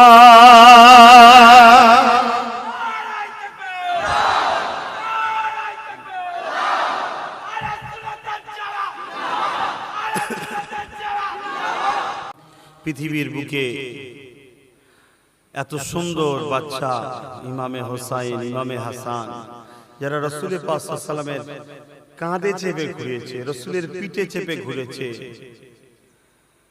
আজকে সেই ইমামে হোসাইন হুজুরকে ঘিরে ফেললেন কারবালার মাঠে। একটাই কথা যে তোমাকে ইয়াজিদকে মেনে নিতে হবে, আর না হয় তোমাকে আগে যেতে দেওয়া হবে না। হুজুর একটা দিন সময় চাইলেন, একটা দিন যখন সময় দিল, নেতৃত্বে সীমার ছিল, বড় খুশি দেখা যাচ্ছে। জিজ্ঞেস করা হচ্ছে যে তুমি আর মধ্যে তো খুশি কেন? বলছে হোসাইন মনে হয় নত হয়ে গেছে। বাকিরা বলছে যদি নত নাই হয়, মাত্র 72 জন আছে, তার মধ্যে মহিলা আছে, বাচ্চা আছে, সব মিলিয়ে 72 জন, আমরা 3000-এর উপরে। তখন বলছে কে ওটা জানিস? শেরে খোদা, আল্লাহর বাগের সন্তান। জোরে বলুন সুবহানাল্লাহ। পৃথিবীতে কোনো বীর পুরুষ হয়নি যে হোসাইনের মোকাবেলা করতে পারবে। বলুন আল্লাহু আকবার। ইমামে হোসাইন হুজুর তাবু তৈরি করতে বললেন, তাবু তৈরি হলো। ইয়াজিদ বাহিনীরও তাবু তৈরি হলো। আজানের সময় হয়েছে, আজান হচ্ছে। ইমামে হোসাইন হুজুরের তাবু আর ইয়াজিদ বাহিনীর তাবু তো দেখি আজান হচ্ছে। দুই আজান সমান নয়, দুই আজান সমান নয়। সেদিনও যেমন মুনাফিকরা ইহুদি জালিমদের চক্রান্তে শিকার হয়ে ইমামে হোসাইনের বিরোধী করে আজান দিয়েছিল, আজও মুমিন মুসলমানদের ঘরে ধোঁকা দেওয়ার জন্য আজও সমাজে মুমিনের পক্ষ আজান হয়, মুনাফিকের পক্ষ আজান হয়। দুই আজান কিন্তু সমান নয়।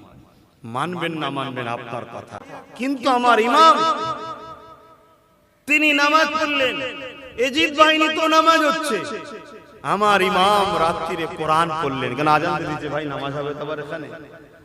রাত্রিরে কোরআন তেলাওয়াত করছেন, করে গভীর রাত হয়েছে। হুজুর আমার একটু আরাম, বিছানায় পিঠ দিলেন, ঘুমিয়ে পড়লেন।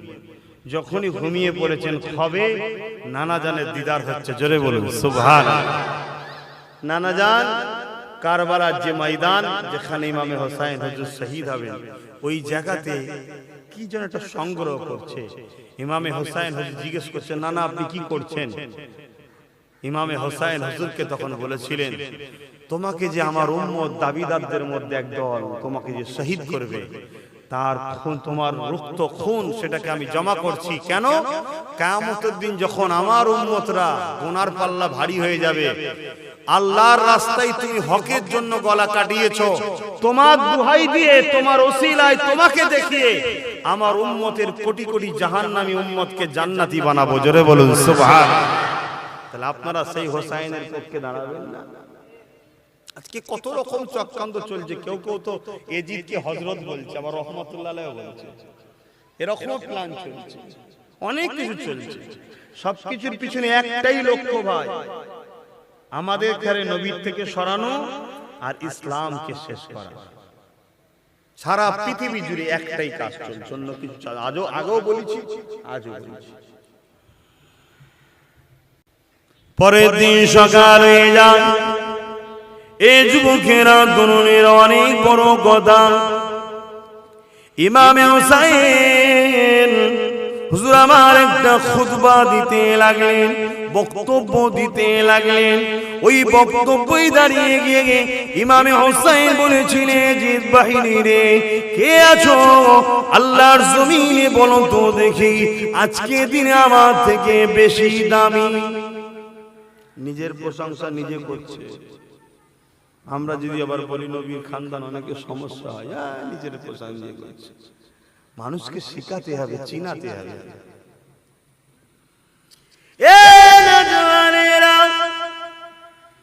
ইমামে হোসেন বলতে লেগেছে, ওই দিকে রাজ ক্ষমতা রয়েছে, ওই দিকে ধন দৌলত রয়েছে, ওই দিকে সৈন্য সামন্ত বেশি রয়েছে, ওই দিকে অর্থ রয়েছে, অনেক কিছুই রয়েছে, কিন্তু এইদিকে দুনিয়া আছে, আখিরাতের জান্নাত নাই। হোসাইনের দিকে আখিরাতের জান্নাত রয়েছে। এই জিদ বাহিনী একবার বলো তো দেখি, যদি তোমরা এই জিদ বাহিনীর দিকে থাকো, দুনিয়ায় দ্বন্দ্বমূলক পুরস্কার হয়তো পাবে। হোসাইনকে ধরে নিয়ে যেতে পারলে অনেক দ্বন্দ্বমূলক হয়তো দেবে। হোসাইনের শের মুবারককে কেটে নিয়ে যেতে পারলে অনেক পুরস্কার হয়তো দুনিয়ায় পাবে। কিন্তু এজিদের দিকে জান্নাত নেই, জাহান্নাম রয়েছে, আর হোসাইনের দিকে জান্নাত রয়েছে। যারা জান্নাত চাও এই দিকে চলে আসো। এ দুনিয়া মানুষেরা এই বক্তব্য শোনার পরে সেদিন মাত্র একজন এসেছিল, হযরতে খুর বলে একজন সাহাবী, তিনি এই দিকে আগিয়ে এসেছিল। ওই দিক থেকে কেউ আগিয়ে আসে না, কিন্তু আমার ইমাম দেখেছে। আজও আমি বলবো, দুনিয়ার জমিনে দুটো দিক রয়েছে, একটা শয়তানের দিক রয়েছে, মদের দিক রয়েছে, জুয়ার দিক রয়েছে, গাঁজার দিক রয়েছে, সন্ত্রাসীর দিক রয়েছে, আর একটা দিক হলো রহমতের দিক, আল্লাহওয়ালাদের দিক, ন্যায়ের দিক, সত্যের দিক, গরিবদের ভালোবাসার দিক, ইনসাফ ইনসানিয়াতের দিক। হয়তো এই দিকে সংখ্যা কম হতে পারে, জুলুম অত্যাচারটা বেশি হতে পারে, কিন্তু এই দিকে আখিরাতের শান্তি আছে, ওই দিকে জাহান্নাম রয়েছে। কোন দিকে থাকবে এ ফয়সালা সবার নিজের কাছে। ইমামে হোসেন হুজুর সেদিন বলেছিলেন, সেই ডাকে মাত্র একজন হুজুরের ডাকে সাড়া দিয়েছিলেন, মাত্র একজন, কিন্তু বলতে হবে। সেদিনও বলা হচ্ছে, আজও বলা হচ্ছে। কে কোন দিকে থাকবে সব নিজের ব্যাপার, কিন্তু বলতে হবে। বলাটা হলো ডিউটি, না বললে কে ধরবে? আল্লাহ ধরবে। এবারে আমি যদি আল্লাহকে বেশি ভয় করি, তাহলে জালিমের ভয়ে চুপ থাকলে হবে না, বলতে হবে। আর আমি যদি আল্লাহ থেকে জালিমকে বেশি ভয় করি, তাহলে আমাকে বললে হবে না, চুপ করে যেতে হবে। কথা বুঝছেন তো নাকি? এবারে অন্যায় বা বলার তিন ধরন আছে। ক্ষমতা থাকলে হাত দিয়ে, না হয় মুখ দিয়ে, না হয় অন্তর দিয়ে। কিন্তু তোমাকে অন্যায়কে ঘৃণা করতে হবে, সত্যকে বুকে জায়গা দিতেই হবে।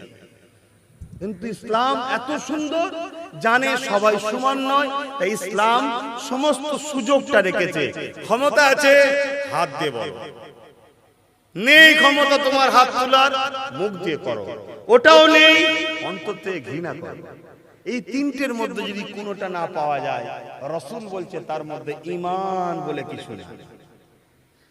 তাহলে ঈমান, অন্যায় দেখলে যদি ঘৃণাও অন্তরে তাকে না করি বা সেই জিনিসকে, তাহলে ঈমান থাকবে?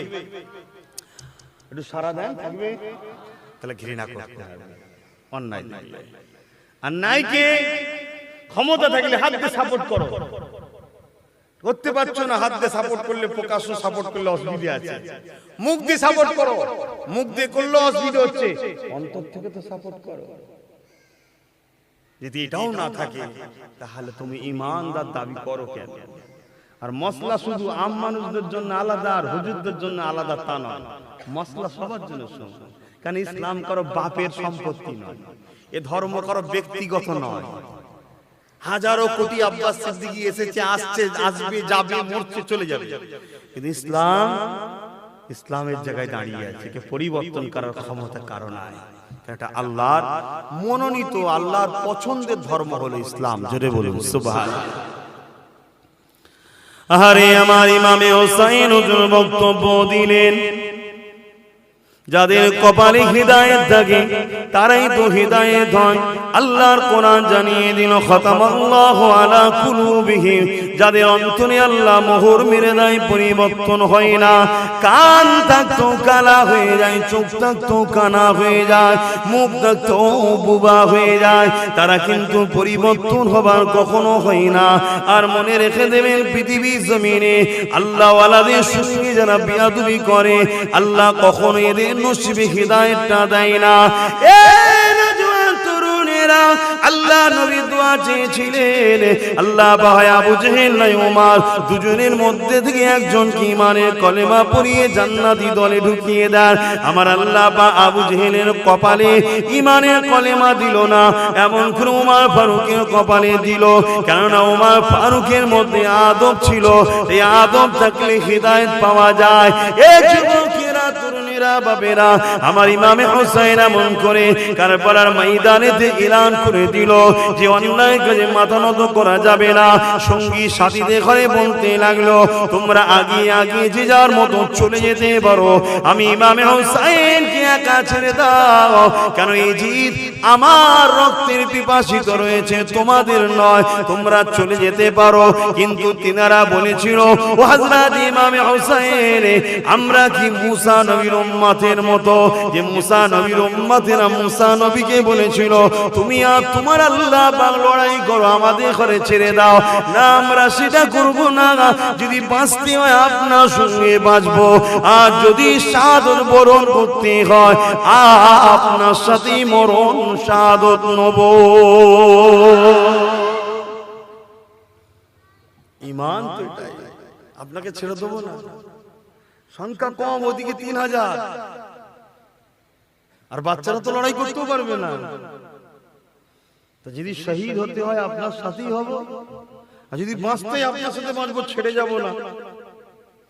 হুজুর তো চলে গেছে, ইমামে হোসাইন হুজুর তো চলে গেছে, শহীদ হয়ে চলে গেছে। তেনার খানদান আছে না? কথা বলছো না? আজ সেই খানদানকে মিটাবার জন্য ষড়যন্ত্র চলছে। সেদিন হোসাইনকে মিটাতে চেয়েছে এজিদ, আর আজকে এজিদ বাহিনী বা তার উত্তরসূরিরা আজও হোসাইনের খানদানকে মিটাতে চাইছে। সেদিনও এজিদ হেরেছে, আজও এজিদ বাহিনী হারবে ইনশাআল্লাহ, ঠিক না বেটি? আচ্ছা বলুন তো ভাই, ইমাম হোসাইন হুজুর তো শহীদ হয়ে গিয়েছিলেন, তাহলে হেরেছে কে, হোসাইন হুজুর না এজিদ? হুজুর তো শহীদ হয়ে গেলেন, তাও বলছেন এজিদ হেরেছে। ভালোবাসেন বলে অন্ধর মতো বলছেন নাকি? বাস্তবটা বলুন, কে হেরেছে কে জিতেছে? কে হেরেছে কে জিতেছে বলুন। কষ্ট নিচ্ছেন? আমি আবার বলছি, আমি আপনাদের ঘরে পরিবারের সদস্য মনে করি, আমি কোনো ভাড়াটিয়া বক্তা নয়, আপনাদের পরিবারের সদস্য মনে করি। আমি মনে করি আপনারা আবু বকর সিদ্দিকীর রুহানি সন্তান, আর আমরা রক্তের সন্তান, উভয় আমরা দাদা হুজুরের সন্তান, তাই তো নাকি গো? সেই পরিবারের মনে করে কথা বলছি। বলুন, ইমামে হোসাইন হেরেছে না জিতেছে? কেন, হুজুর তো শহীদ হয়ে গেল, এজিদ বাহিনী তো জিতে গেল। হোসাইন হুজুরের শের মুবারককে নেজার উপরে রেখে দিয়ে নিয়ে যাচ্ছে, এক লোক দাঁড়িয়ে যাচ্ছে, এই তোমরা দাঁড়াও, কার শের ওটা? না হোসাইনের। বলছি ইমাম তো এরকমই হয়, লিডার তো এরকমই হয়। সার কাটার পরও তো দেখ, নেজার উপরে সবার উপরেই হুজুরের মাথা। জোরে বলুন সুবহানাল্লাহ।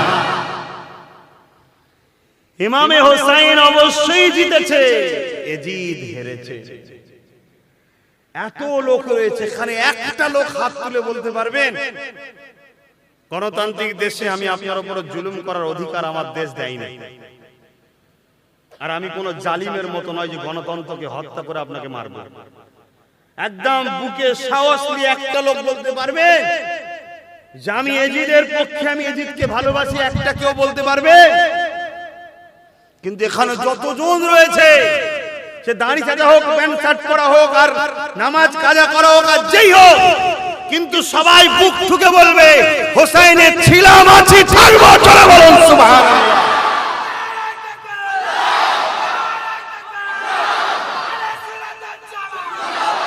তাহলে কে হেরেছে কে জিতেছে? হোসাইন জিতেছে। তাই তো আজও হোসাইন জিন্দা আছে, আজও হোসাইনের পক্ষে রয়েছে। চক্ষু, চোখে তুমি যেটা দেখো সেটা হাকিকাত নয়, হতে পারে তার আড়ালে অন্য কিছু আছে, তাই তো নাকি গো?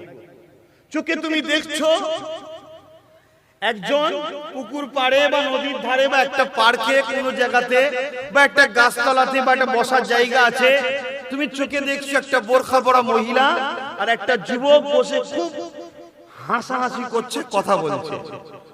তোমার চোখে দেখাতে তুমি অন্তরে মনে করতে পারো ওরা হয়তো প্রেমিক প্রেমিকা, মনে করতে পারো, কিন্তু হতে পারে বোরখার ভেতরে তার আম্মা আছে, এটাও হতে পারে। তুমি যেটা দেখছো বাস্তব ওটা নাও হতে পারে, তার ভেতরে কি আছে সেটা তুমি দেখতে পাচ্ছ না। দুনিয়ার নজরে দেখছে ইমামে হোসাইন হুজুরকে শের মুবারকটা কেটে শহীদ করে এজিদ বাহিনী নিয়ে যাচ্ছে, কিন্তু এর ভেতরে কি আছে? এর ভেতরে একটা পুরস্কার আছে, যে পুরস্কারটা পৃথিবীর বুকে হাজারো লক্ষ কোটি মিলিয়ন ডলার খরচ করলেও পাওয়া যাবে না। সেই পুরস্কারটা হলো শহীদ, অর্থাৎ আল্লাহর বন্ধু হওয়া।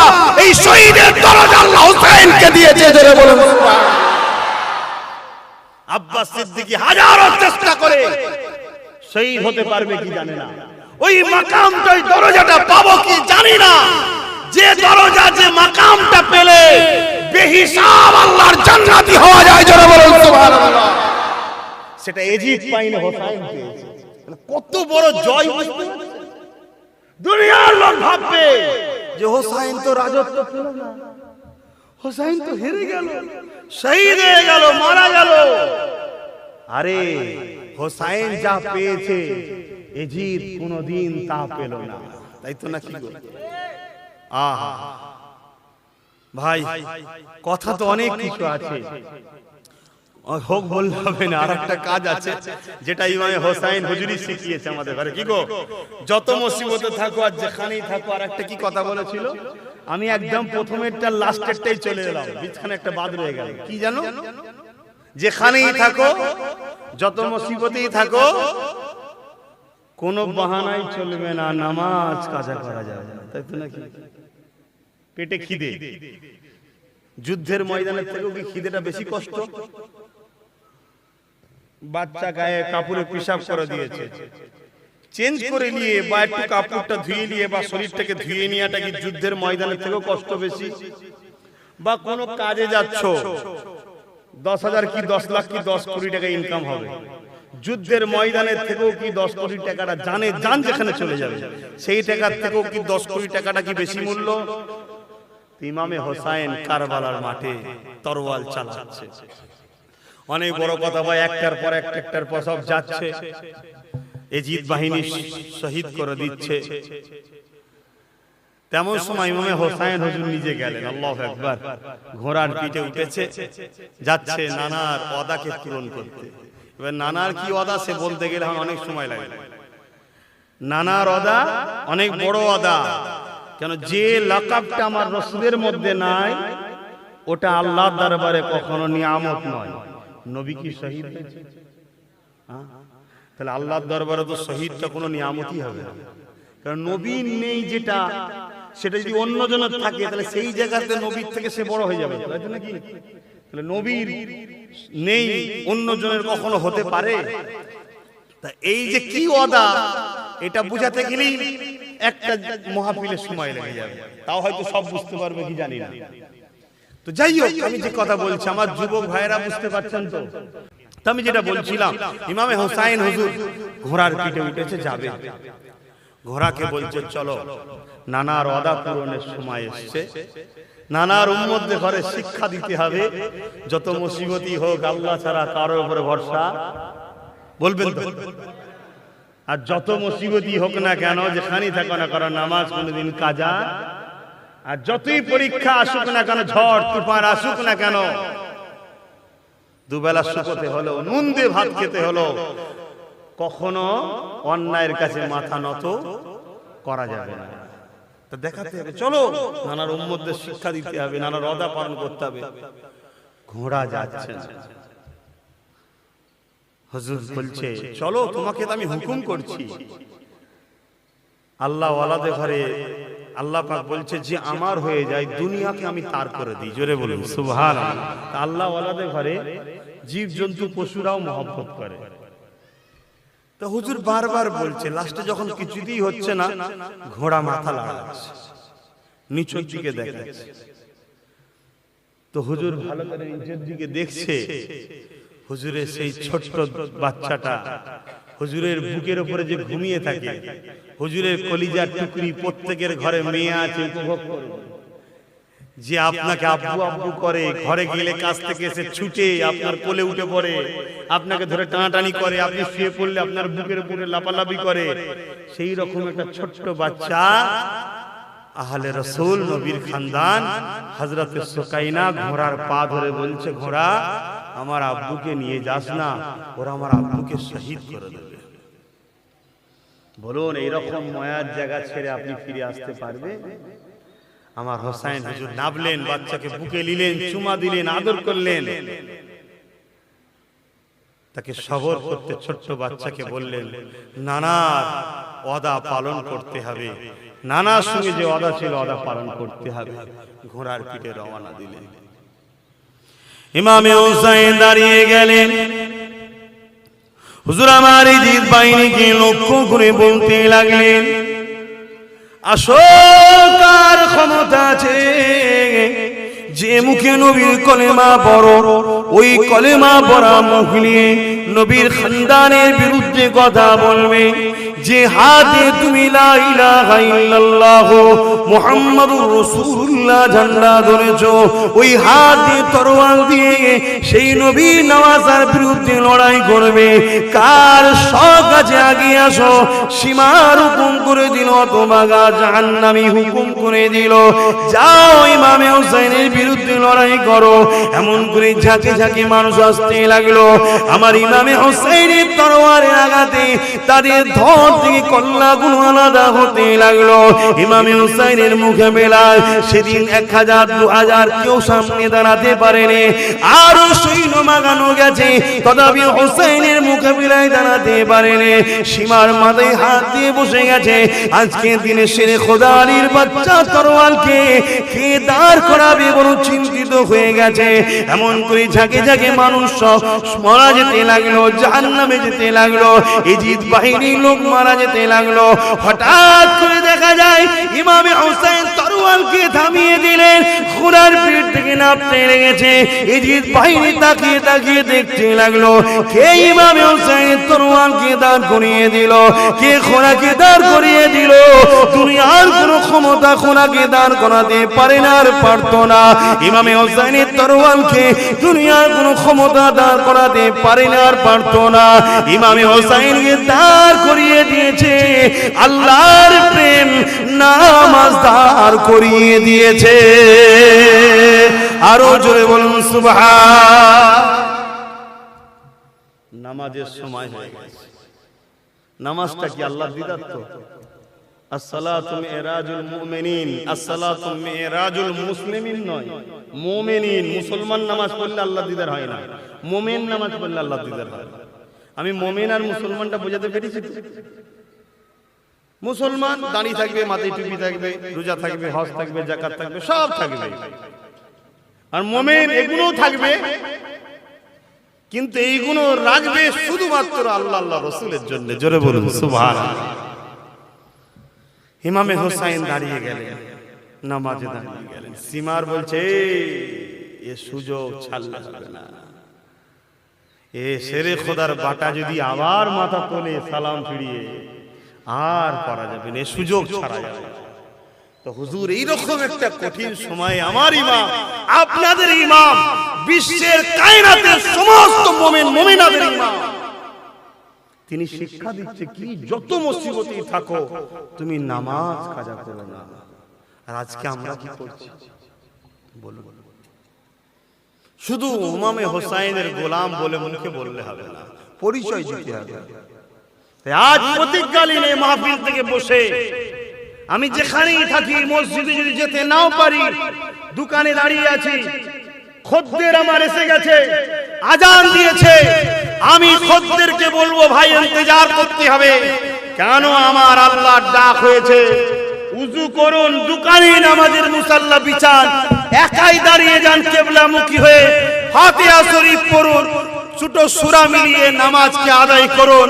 তাতে খদ্দের চলে গেল, মনে রাখবেন আমার আল্লাহ দেখছে বান্দা আমার প্রেমে দুনিয়ার রুজি ছেড়ে দিয়েছে, তোমার জন্য আল্লাহ জান্নাতের দরজা খুলে দেবে। তুমি দুনিয়ার দুটো লস হয় হোক না লস, কোনো ব্যাপারই না। ইতিহাসের পৃথিবীতে আছে 70 বছর আল্লাহকে মানেনি। কত বছর? তাকে খাইয়েছে, পড়িয়েছে, বড় করেছে, তাকে সুস্থ রেখেছে, তাকে অক্সিজেন দিয়েছে, চোখ দিয়েছে, কান দিয়েছে, 70 বছর বয়স হয়ে গেছে, কোনদিন আল্লাহকে ডাকেনি, আল্লাহকে মানেনি। উপরন্তু আল্লাহর বিরুদ্ধে একটা দেবতাকে মানতেন, শান্ত নাম ছিল সে দেবতা, তাকে মানতেন। এক তো মানে না আবার আল্লাহর বিরুদ্ধে তৈরি করেছে। তো যে মানুষটা 70 বছর ধরে আল্লাহকে ভালো কোনদিন বাসেনি, ডাকেনি কোনদিন, উপরন্তু আল্লাহর বিরুদ্ধে একটা শিরকি করছে, একটা উপাসনা করছে একজনের, সাম তার নাম। একদিন সে, ভাই মন দিয়ে শোনো, তোমাদের কাজে লাগবে, নিরাশ হবে কেন? লা তাকনাতু মির রাহমাতিল্লাহ, আল্লাহর রহমত থেকে নিরাশ হয়ো না, আল্লাহ অনেক দয়ালু। হাজ্জাজ বিন ইউসুফ বলে একটা জালিম রাজা ছিল, খুব জ্বালিয়েছে লোককে। যখন সে মরে যাচ্ছে, তার সামনে দাঁড়িয়ে একজন বলছে, হাজ্জাজ, তোকে কেউ হাজ্জাজ বলে ডাকার এই পৃথিবীতে ক্ষমতা ছিল না, তার ধর থেকে কল্লা উড়িয়ে যেত। আজ তোকে আমি বলছি, তুই কেমন বুঝছিস বল? সে তার দিকে চেয়ে আছে, বলতে পারছে না, গর্দানটা উড়িয়ে দাও। কথা বুঝে আসছে না? নাই, ইতিহাস বলছি, ইতিহাস বলছি। অতএব এই যে কষ্ট করে বসে আছে, তো শোনো। তো ওই সময়তে একদিন ভুল করে সে আল্লাহকে ডেকে ফেলেছে। সামদের জায়গায় সামাদ, আল্লাহ পাকের নাম আছে না, সামাদ, সামাদ বলেছে। সঙ্গে সঙ্গে আল্লাহ সাড়া দিয়েছে, জোরে বলুন সুবহানাল্লাহ। ফেরেশতারা বলছে, আল্লাহ 70 বছর পর এবার যাবার সময় হয়ে গেছে। সারা জীবন আপনার বিরোধী, আপনার জমিনে ছিল, আপনার আসমানের তলায় ছিল, আপনার অক্সিজেন নিয়েছে, আপনার কি বলে ফল মূল খাইয়েছে, আপনার দিয়ে জেসেমকের ভোগ করেছে, তারপরে আজকে মরে যাবার সময় হয়েছে, এখন আপনাকে ডেকে ফেলেছে, তাও বেখিয়ালে, ভুল করে, ইচ্ছা করে না, আপনি সারা দিলে। আল্লাহ বলল, বান্দা তো আমার, আমি তাদেরকে ভালোবাসি, জোরে বলুন সুবহানাল্লাহ। আমি তুমি যতই গুনাহ করে ফেলি, তাকে তো কখনো অস্বীকার করিনি। হতে পারে আমার তোমার গুনাহটা তিনি মাফ করাতে চায়, তাই দুনিয়ায় হয়তো কিছু শাস্তি দেয়, কিছু কঠিন পরীক্ষায় ফেলে, বা আমার কতটা প্রেম আল্লাহর উপরে, এই প্রেমটাকে দেখার জন্য হয়তো কিছু জিনিস হাত থেকে কেড়ে নিল, হয়তো কিছু জিনিস চাইলাম দিল না। মন খারাপ হলে হবে না, ধৈর্য ধরতে হবে। হযরত ইমাম সাত্তার কথা বলছিলাম, ইতিহাস আজও সাক্ষী আছে। ফেরাউন যখন নিজেকে খোদা দাবি করেছিল, ফেরাউনকে খোদা বলে যে না মানত, তার উপরে এত জুলুম অত্যাচার হতো, ওগুলো বলতে গেলে ইমাম হুসাইন হুজুরের কথা হবে না। আমি যে বিষয়টা শুধু বলতে যাইছি, সবর করো, ধৈর্য ধরো, কঠিন মুসিবতে পড়লে নিরাশ হয়ে যেও না, ধৈর্য হারা হয়ে যেও না। কেন আল্লাহ যাকে ভালোবাসে তাকে ধন দৌলত দিয়ে পরীক্ষা করে, গরিব কোনো পরীক্ষা করে, সন্তান দিয়ে পরীক্ষা করে, সন্তান কিনে নিয়ে পরীক্ষা করে, জালিমের অত্যাচারের শিকার করে পরীক্ষা করে, বান্দা আমার উপরে কতটা ভরসা রাখতে পারে। এ যুবকেরা, হযরতে মাসাত্তা এমন সময়তে যখন তিনি আল্লাহকে আল্লাহ বলে মেনে নিয়েছে, ফেরাউনকে খোদা বলে মানে না, এটা গোপনের মধ্যে, দিলের মধ্যে ছিল। কিন্তু আল্লাহ দুনিয়াকে দেখিয়ে দেবে, আমার যারা প্রেমিক হয় কিরকম প্রেম তারা করে দুনিয়া দেখে নে। এই মাসাত্তার অন্তরের কথাটা দুনিয়ার বুকে প্রকাশ হয়ে গেল। বাদশা ফেরাউনের কাছে খবর হয়ে গেল, তোমার ঘরে যে চাকরানি রয়েছে সে তোমাকে খোদা বলে মানে না, তাই তুই খবরটা বাচ্চা পেয়ে যাওয়ার পরে মা সাত্তাকে জিজ্ঞাসা করলো, এ মা সাত্তা, শুনলাম নাকি তুমি আমাকে খোদা বলে মানো না। মা সাত্তা চিন্তা করতে লেগেছে যে ফেরাউনকে খোদা বলে মানে না, ফেরাউন তাকে জানে মেরে দেয়, আর যদি আমি ফেরাউনের কাছে মিথ্যা কথা বলি আমার আল্লাহ নারাজ হয়ে যাবে। মা সাত্তা ঠিক করে নিলেন আমার জীবনটা আগে না আল্লাহর খুশিটা আগে। মা সাত্তা ঠিক করে নিয়ে বলেছিল, ফেরাউন রে, তুমি যা শুনেছো ঠিকই শুনেছো, আমি সেই আল্লাহকে মানি, লিল্লাহি মা ফিস সামাওয়াতি ওয়া মা ফিল আরদ, যিনি জমিন আসমানের একমাত্র মালিক আল্লাহকে মানি। চিন্তা করুন, মিথ্যা বললে আল্লাহ অখুশি হবে, আর মিথ্যা না বললে জান চলে যাবে। কেন? ফেরাউন মেরে দেবে।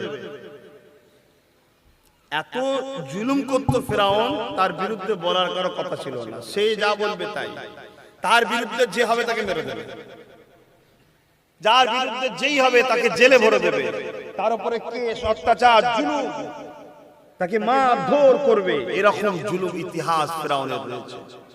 আজও লোক ফেরাউনকে ডাকে, কিন্তু শয়তান বলে ডাকে, জালিম বলে ডাকে, খুনি বলে ডাকে। আর আজ ফেরাউনের রুহে আযাব হচ্ছে, মানেন না? মানেন না? জোরে বলুন, কঠিন আযাব হচ্ছে। কিন্তু মা সাত্তা চিন্তা করলো, আমার কাছে জান আগে না আল্লাহর খুশি আগে? আপনাদের কাছে কোনটা আগে? মুখের ওটা কথা, অন্তরে কি আছে বলুন? আমি হয়তো অন্তরের খবর জানি না, কিন্তু আল্লাহ জানে না, জানে না? আপনি মুখে বলে দিলেন আল্লাহর খুশি আগে, আর অন্তরে নিজের জান আগে। জান্নাত জাহান্নাম ফায়সালা তারা আমি করব না, করবে কে? লাভ হবে ভেবে দেখতে হবে। প্রত্যেকটা কদম ফেলার আগে দেখতে হবে এই কদমে আল্লাহ রাজি না অখুশি, ভাবতে হবে।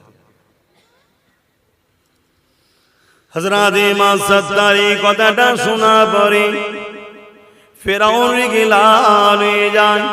এ মা সাত্তা, তোমার এত বড় সাহস, আমার সামনে দাঁড়িয়ে তুমি মুখে উপরে মুখে কথা বলে দিলে। এ নওজওয়ানেরা, এ আমার আম্মারা, বোনেরা, দুদিনের দুনিয়া ময়ায় পড়ে গে আখিরাতকে ভুলে যাবেন না। কখনো কখনো কঠিন মুসিবত আসতে পারে, আল্লাহ পাক কখনো কখনো বিভিন্ন দিক দিয়ে পরীক্ষাও করতে পারে। ইমামে হোসাইন তাই বলে দিলেন, যেখানেই থাকো না কেন, যত মুসিবতে থাকো না কেন, আল্লাহ ছাড়া কখনো কারোর উপরে ভরসা করো না।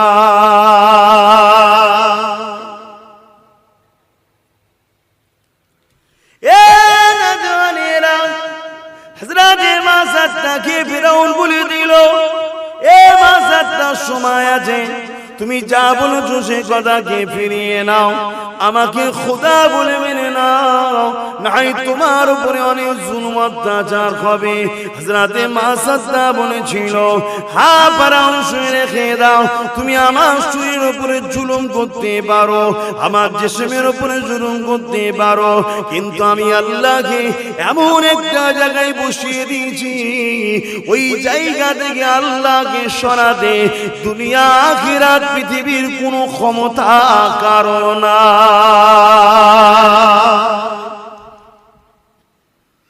এ জানেরা, এ নবী পাকের প্রেমিকেরা, দুনিয়া কেবল শেষের দিকে আল্লাহ নবীর ভবিষ্যৎবাণী অনুযায়ী কিয়ামত কিন্তু চালু হয়ে গেছে।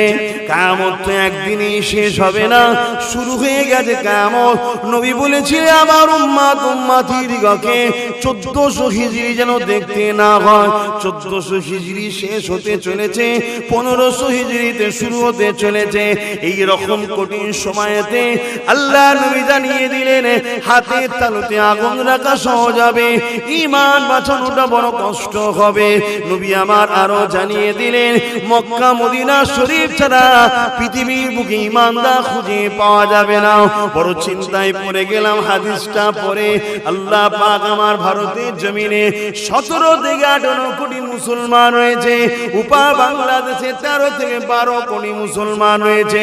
অথচ নবী জানিয়ে দিলে পৃথিবীর বুকে মক্কা মদিনা ছাড়া ইমানদার খুঁজে পাওয়া যাবে না। তাহলে 17, 12, 13 কোটি মুসলমান থেকে যাবে, ইমানদার কজন হবে এটাই বুঝার ব্যাপার রয়েছে। বুঝছেন তো? আজ খারাপ লাগছে। দেখুন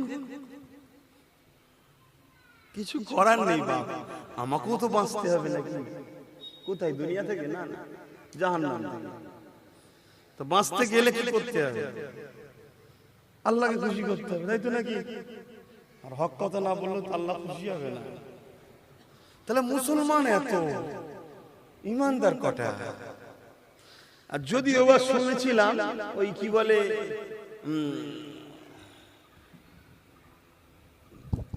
আমরা নিশ্চয়ই সবাই জানি যে মুসলমান বা ইসলামের অনুসারী আমরা জানি যে পুরুষের থেকে নারীদের দোয়াটা আমাদের বেশি কবুল হয়, তাই তো নাকি গো? বাপের থেকে মায়ের দোয়া বেশি কবুল হয় তো? একটু কথা বলবেন। পুরুষের থেকে নারীর দোয়া বেশি কবুল হয়। আম্মারা একটু বিশেষ করে শোনেন, শুনছে তো নাকি? মায়েরা বোনেরা শুনছে তো? আল্লাহ বাদ হয়ে গেছে। এই যে দোয়া কবুল হয়, নারীদের দোয়াটা বেশি কবুল হয়। কেন কবুল হয়? পুরুষরা বাইরে থাকে, বিভিন্ন জায়গায় উঠা বসা করে, বিভিন্ন জায়গায় খাওয়া দাওয়া করে, বিভিন্ন লোকের খাবার খায়, ঠিক তো নাকি গো? আর মহিলারা বাড়ি থাকে, আমরা যা ইনকাম করে দিই সেই পয়সা খরচ করে। যদি আমরা ভুল টাকাও ইনকাম করে দিই আমরা ধরা পড়বো, নারীরা ধরা পড়বে না। এই জন্য তাদের দোয়া কবুল হয়। কিন্তু দুঃখের বিষয় আজ বড় প্ল্যান চলছে দুনিয়াতে। এই বাংলাদেশে একজন ভদ্রলোক, কি নাম ভুলে গেছি, সে বড় প্ল্যান করে মহিলাদের বাড়ি বাড়ি মহিলা ছাড়া লোন দেওয়া হবে না। এটা বড় প্ল্যান করে এই যে মুসলমানদের নারীদের দোয়া কবুল হয়, ওই নারীগুলোকে যাতে দোয়া কবুল না হয় তার জন্য তাদের ঘরে একটা সিস্টেমের মধ্যে নামিয়ে দিয়ে তাদেরকে ধ্বংস করে দিল।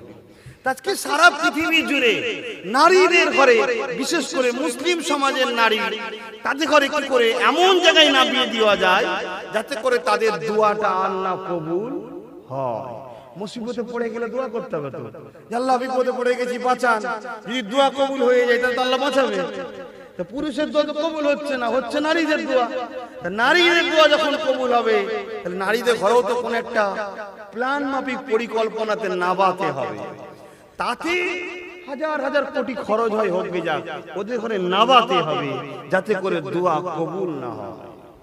বাকিটা আপনারা বুঝুন, পরিবেশটাকে কি রাখবেন, মা বোনদের ইজ্জত আবরু কিভাবে বাঁচাবেন। কিন্তু যেমনই হালে থাকেন ধৈর্য আল্লাহর উপরে রাখতে হবে, বিশ্বাস আল্লাহর উপরে রাখতে হবে, ভরসা আল্লাহর উপরে রাখতে হবে।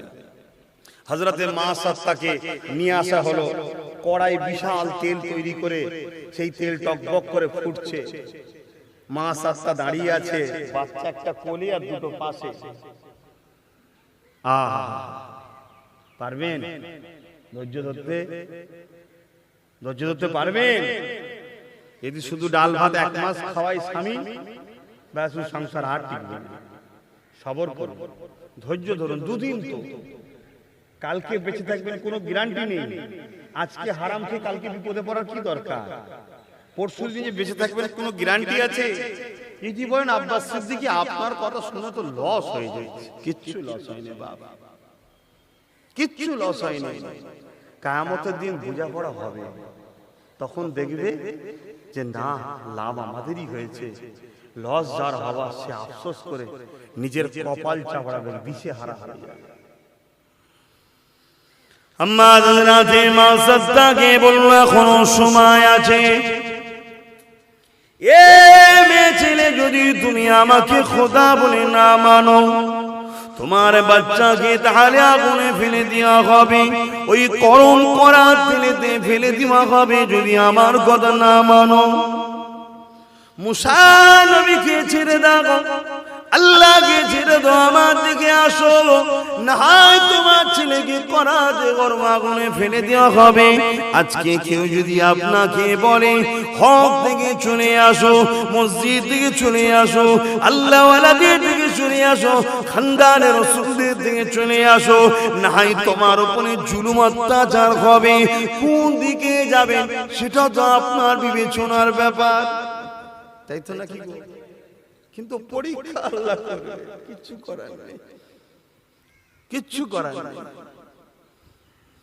এই যুবকেরা, তরুণেরা, হযরতে মাসাদ এমন করে দেখা যায় চোখের পানি ছেড়ে দিয়েছে।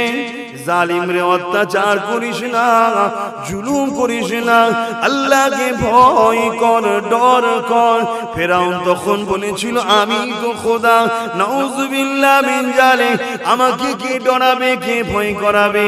এই সময় মাসাদটা চোখের সামনে দে এমন করে বড় ছেলেটাকে নিয়ে গরম করা তেলেতে ফেলে দিল, টকপক করে ফুটন্ত তেলেতে ফেলে দিল। চিৎকার করতে লাগলো মা মা বলে।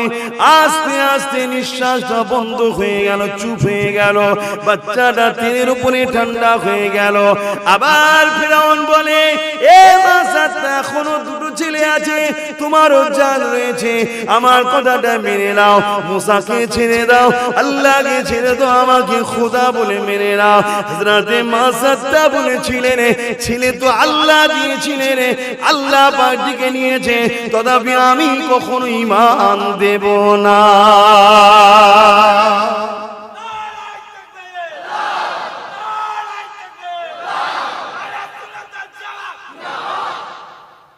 ভেবে দেখুন ঈমান কি জিনিস, ঈমান কি জিনিস। রাসূল বললেন মক্কা মদিনা ছাড়া ঈমানদার খুঁজে পাওয়া যাবে না। যদি মনে করেন সময় দেরি আছে, ইতিহাস বলছে সময় দেরি নেই, রাসূলের ভবিষ্যৎবাণী অনুযায়ী সময় দেরি না।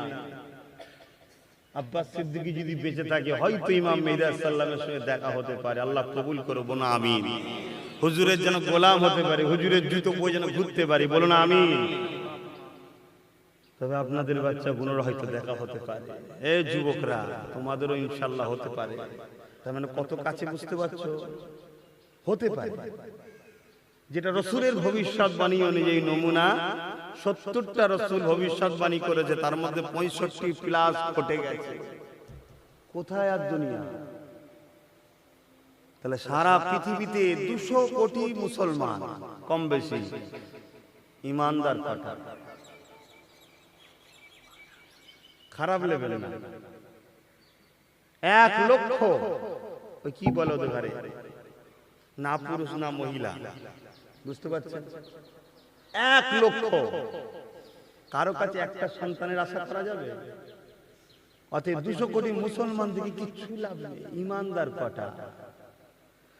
মুসলমান তো অনেক রয়েছে, ঈমানদার তো সে যে নিজের কলেমা পড়া ভাইয়ের কখনো ক্ষতির কথা ভাবতে পারে না, তাকে বলা হয় ঈমানদার। জোরে বলুন সুবহানাল্লাহ।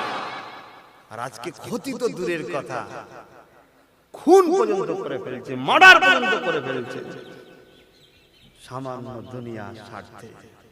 তাহলে ঈমানদার আছে কটা? মুমিন তো সে যে নিজের জন্য যেটা পছন্দ করে, অপরের জন্য সেটা পছন্দ করে, তাকে তো বলা হয় মুমিন। আমরা একজন বিপদে পড়লে সাথ দিই, কি গো, বিপদে পড়লে কেউ সাথ দিই? আমরা মুমিন কোথায়? মুমিন তো কখনো তার ভাইকে একা ছেড়ে যেতে পারে না। মুমিনের ইতিহাস তো রয়েছে, মক্কা থেকে ইয়াসরিব মদিনায় গিয়েছিল, যার দুটো আমরা ঘর ছিল একজনকে দিয়ে দিয়েছে, যার দুটো স্ত্রী ছিল একজনকে তালাক করে দিয়ে অপর মুমিন ভাইয়ের সঙ্গে বিবাহ দিয়েছে, যার 2 বিঘা জমি ছিল 1 বিঘা জমি দিয়ে দিয়েছে। একে তো বলা হয় মুমিন, যে কোনোদিন তার মুমিন ভাইয়ের ক্ষতি কষ্ট দেখে সহ্য করতে পারে না, থাকতে পারে না।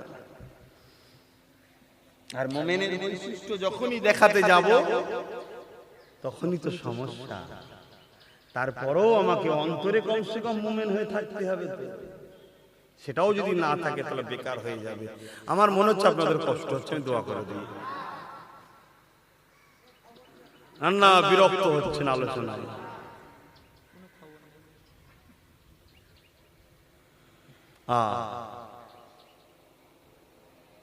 মক্কা শরীফে ইমাম মেহদী আলাইহিস সালামের হাতে হাত দেবে 313 জন সর্বপ্রথম।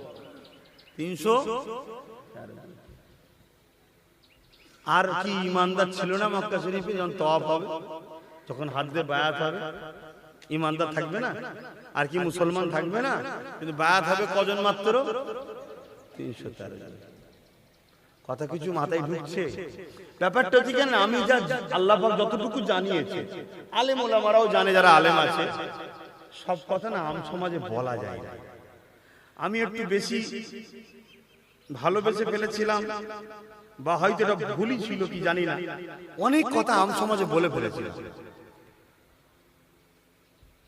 এত কিছু ঘটতে চলেছে, বা যেগুলো আমরা জানি ভবিষ্যৎবাণী নবীর, যদি আপনাদের শোনায়, আপনারা ভয়ে ঘর ঢুকে যাবেন, আর বেরোতে পারবেন না। আর এই মুসিবতগুলো থেকে আপনারা উদ্ধারও হতে পারবেন না। কিচ্ছু করার নেই, কিচ্ছু করার নেই। মুসিবত থেকে আপনারা উদ্ধারও হতে পারবেন না, হাজারো চেষ্টা করলে পারবেন না। কেন? এই পর্যন্ত হয়ে গেছে, উপায় আর কিছু নেই। এখন একটাই রাস্তা আছে, ঘন ঘন তওবা করো, আর সব থেকে বেশি রসুলকে, আহলে রসুলকে ভালোবাসো। ঈমানদারের উপরে আল্লাহ পাকের সাহায্য আশাটা অবশ্যই সম্ভব। জোরে বলুন সুবহানাল্লাহ। তাই আমি একটু সাইড দিয়ে বলছি, ইশারা একটু টাচ দিচ্ছি, যে মাত্র 313 জন হুজুরের হাতে বায়াত হবে। একটা মানুষ এটা একটা খবরের মাধ্যমে দেখেছি, এই রিসেন্ট, সে শখ করেছে, আল্লাহ তোমার কাবাটা আমি একা তওয়াফ করব। আল্লাহ তারও কপালে মিলিতে সে একা তওয়াফ করছে। ঠিক আছে, তার দোয়া আল্লাহ কবুল করেছে, কিন্তু আপনি ভেবে দেখুন কোথায় যাচ্ছে দুনিয়া। আল্লাহর কাবাটা একা তওয়াফ করতে পারছে, তাহলে কতটা দুনিয়া শেষের দিকে বুঝতে পারছেন? যে কাবায় 24 ঘন্টা একটুখানি জায়গা পাওয়া যায়নি, সেই কাবায় এখন একটা লোক শুধু তওয়াফ করছে, সেই সুযোগটাও সে পাচ্ছে। তাহলে দুনিয়া কত শেষের দিকে। আমার আজ বুঝতে পারছেন তো নাকি? আমি আগে ওই কথাটা বলেলি, হযরতে মুআসসাস হুজুরের কথা। দ্বিতীয় ছেলেটাকেও গরম কড়ার তেলে ফেলে দিল, ছোট ছেলেটাকে কোল থেকে টেনে ফেলে দিল। মুআসসাসকে এবার জিজ্ঞেস করছে, তোমার জানটা নিয়ে যাও। অথচ কত আল্লাহকে ভালোবাসে বুঝতে পারছেন? তিনটে বাচ্চা চলে গেল, তথাপি আল্লাহ ছাড়া নেই। সেই মানুষটাকে যদি আল্লাহ পরীক্ষা করতে পারে, তোমাকে আমাকে পরীক্ষা করবে না? মন খারাপ করলে হবে, ধৈর্য হারা হলে হবে? তোমার ঈমান কি বলছে? তুমি আল্লাহর পক্ষে না বিরুদ্ধে? তোমার ঈমান কি বলছে? তুমি রাসূলের পক্ষে না বিরুদ্ধে? তোমার ঈমান কি বলছে দেখো। তোমার ঈমান যদি বলে আমি আল্লাহর পক্ষে আছি, রাসূলের পক্ষে আছে, পৃথিবীর সমস্ত মুফতি মাওলানা সবাই যদি একদিকে হয়ে যাও, তোমাকে বলে যে না, তুমি তোমার ঈমানের ডাকে সাড়া দিয়ে ওই দিকেই থাকো। কারণ আল্লাহ রাসূল বলেছেন সর্বপ্রথম জান্নাতে যাবে আলেমরা, আর সর্বপ্রথম জাহান্নামে যাবে আলেমরা। কথা বুঝে আসছে না? অতএব এখন দুনিয়া শেষের দিকে, এখন জান্নাতে যাবার আলেমের সংখ্যা বাড়বে না কমবে? এগুলো সব বোঝার চেষ্টা করো। কেন? ফিতনা। এখন ঈমান বাঁচানো বড় মুশকিল। আল্লাহ রাসূল বলে গেছেন হাতের তালুতে আগুন রাখা সহজ হবে। হাতের তালুতে আগুন রাখা সহজ ভাই? কষ্ট না? ওর থেকে কষ্ট, আগুন রাখার থেকেও কষ্ট হলো ঈমান বাঁচানো। ঈমান বাঁচানো কষ্ট।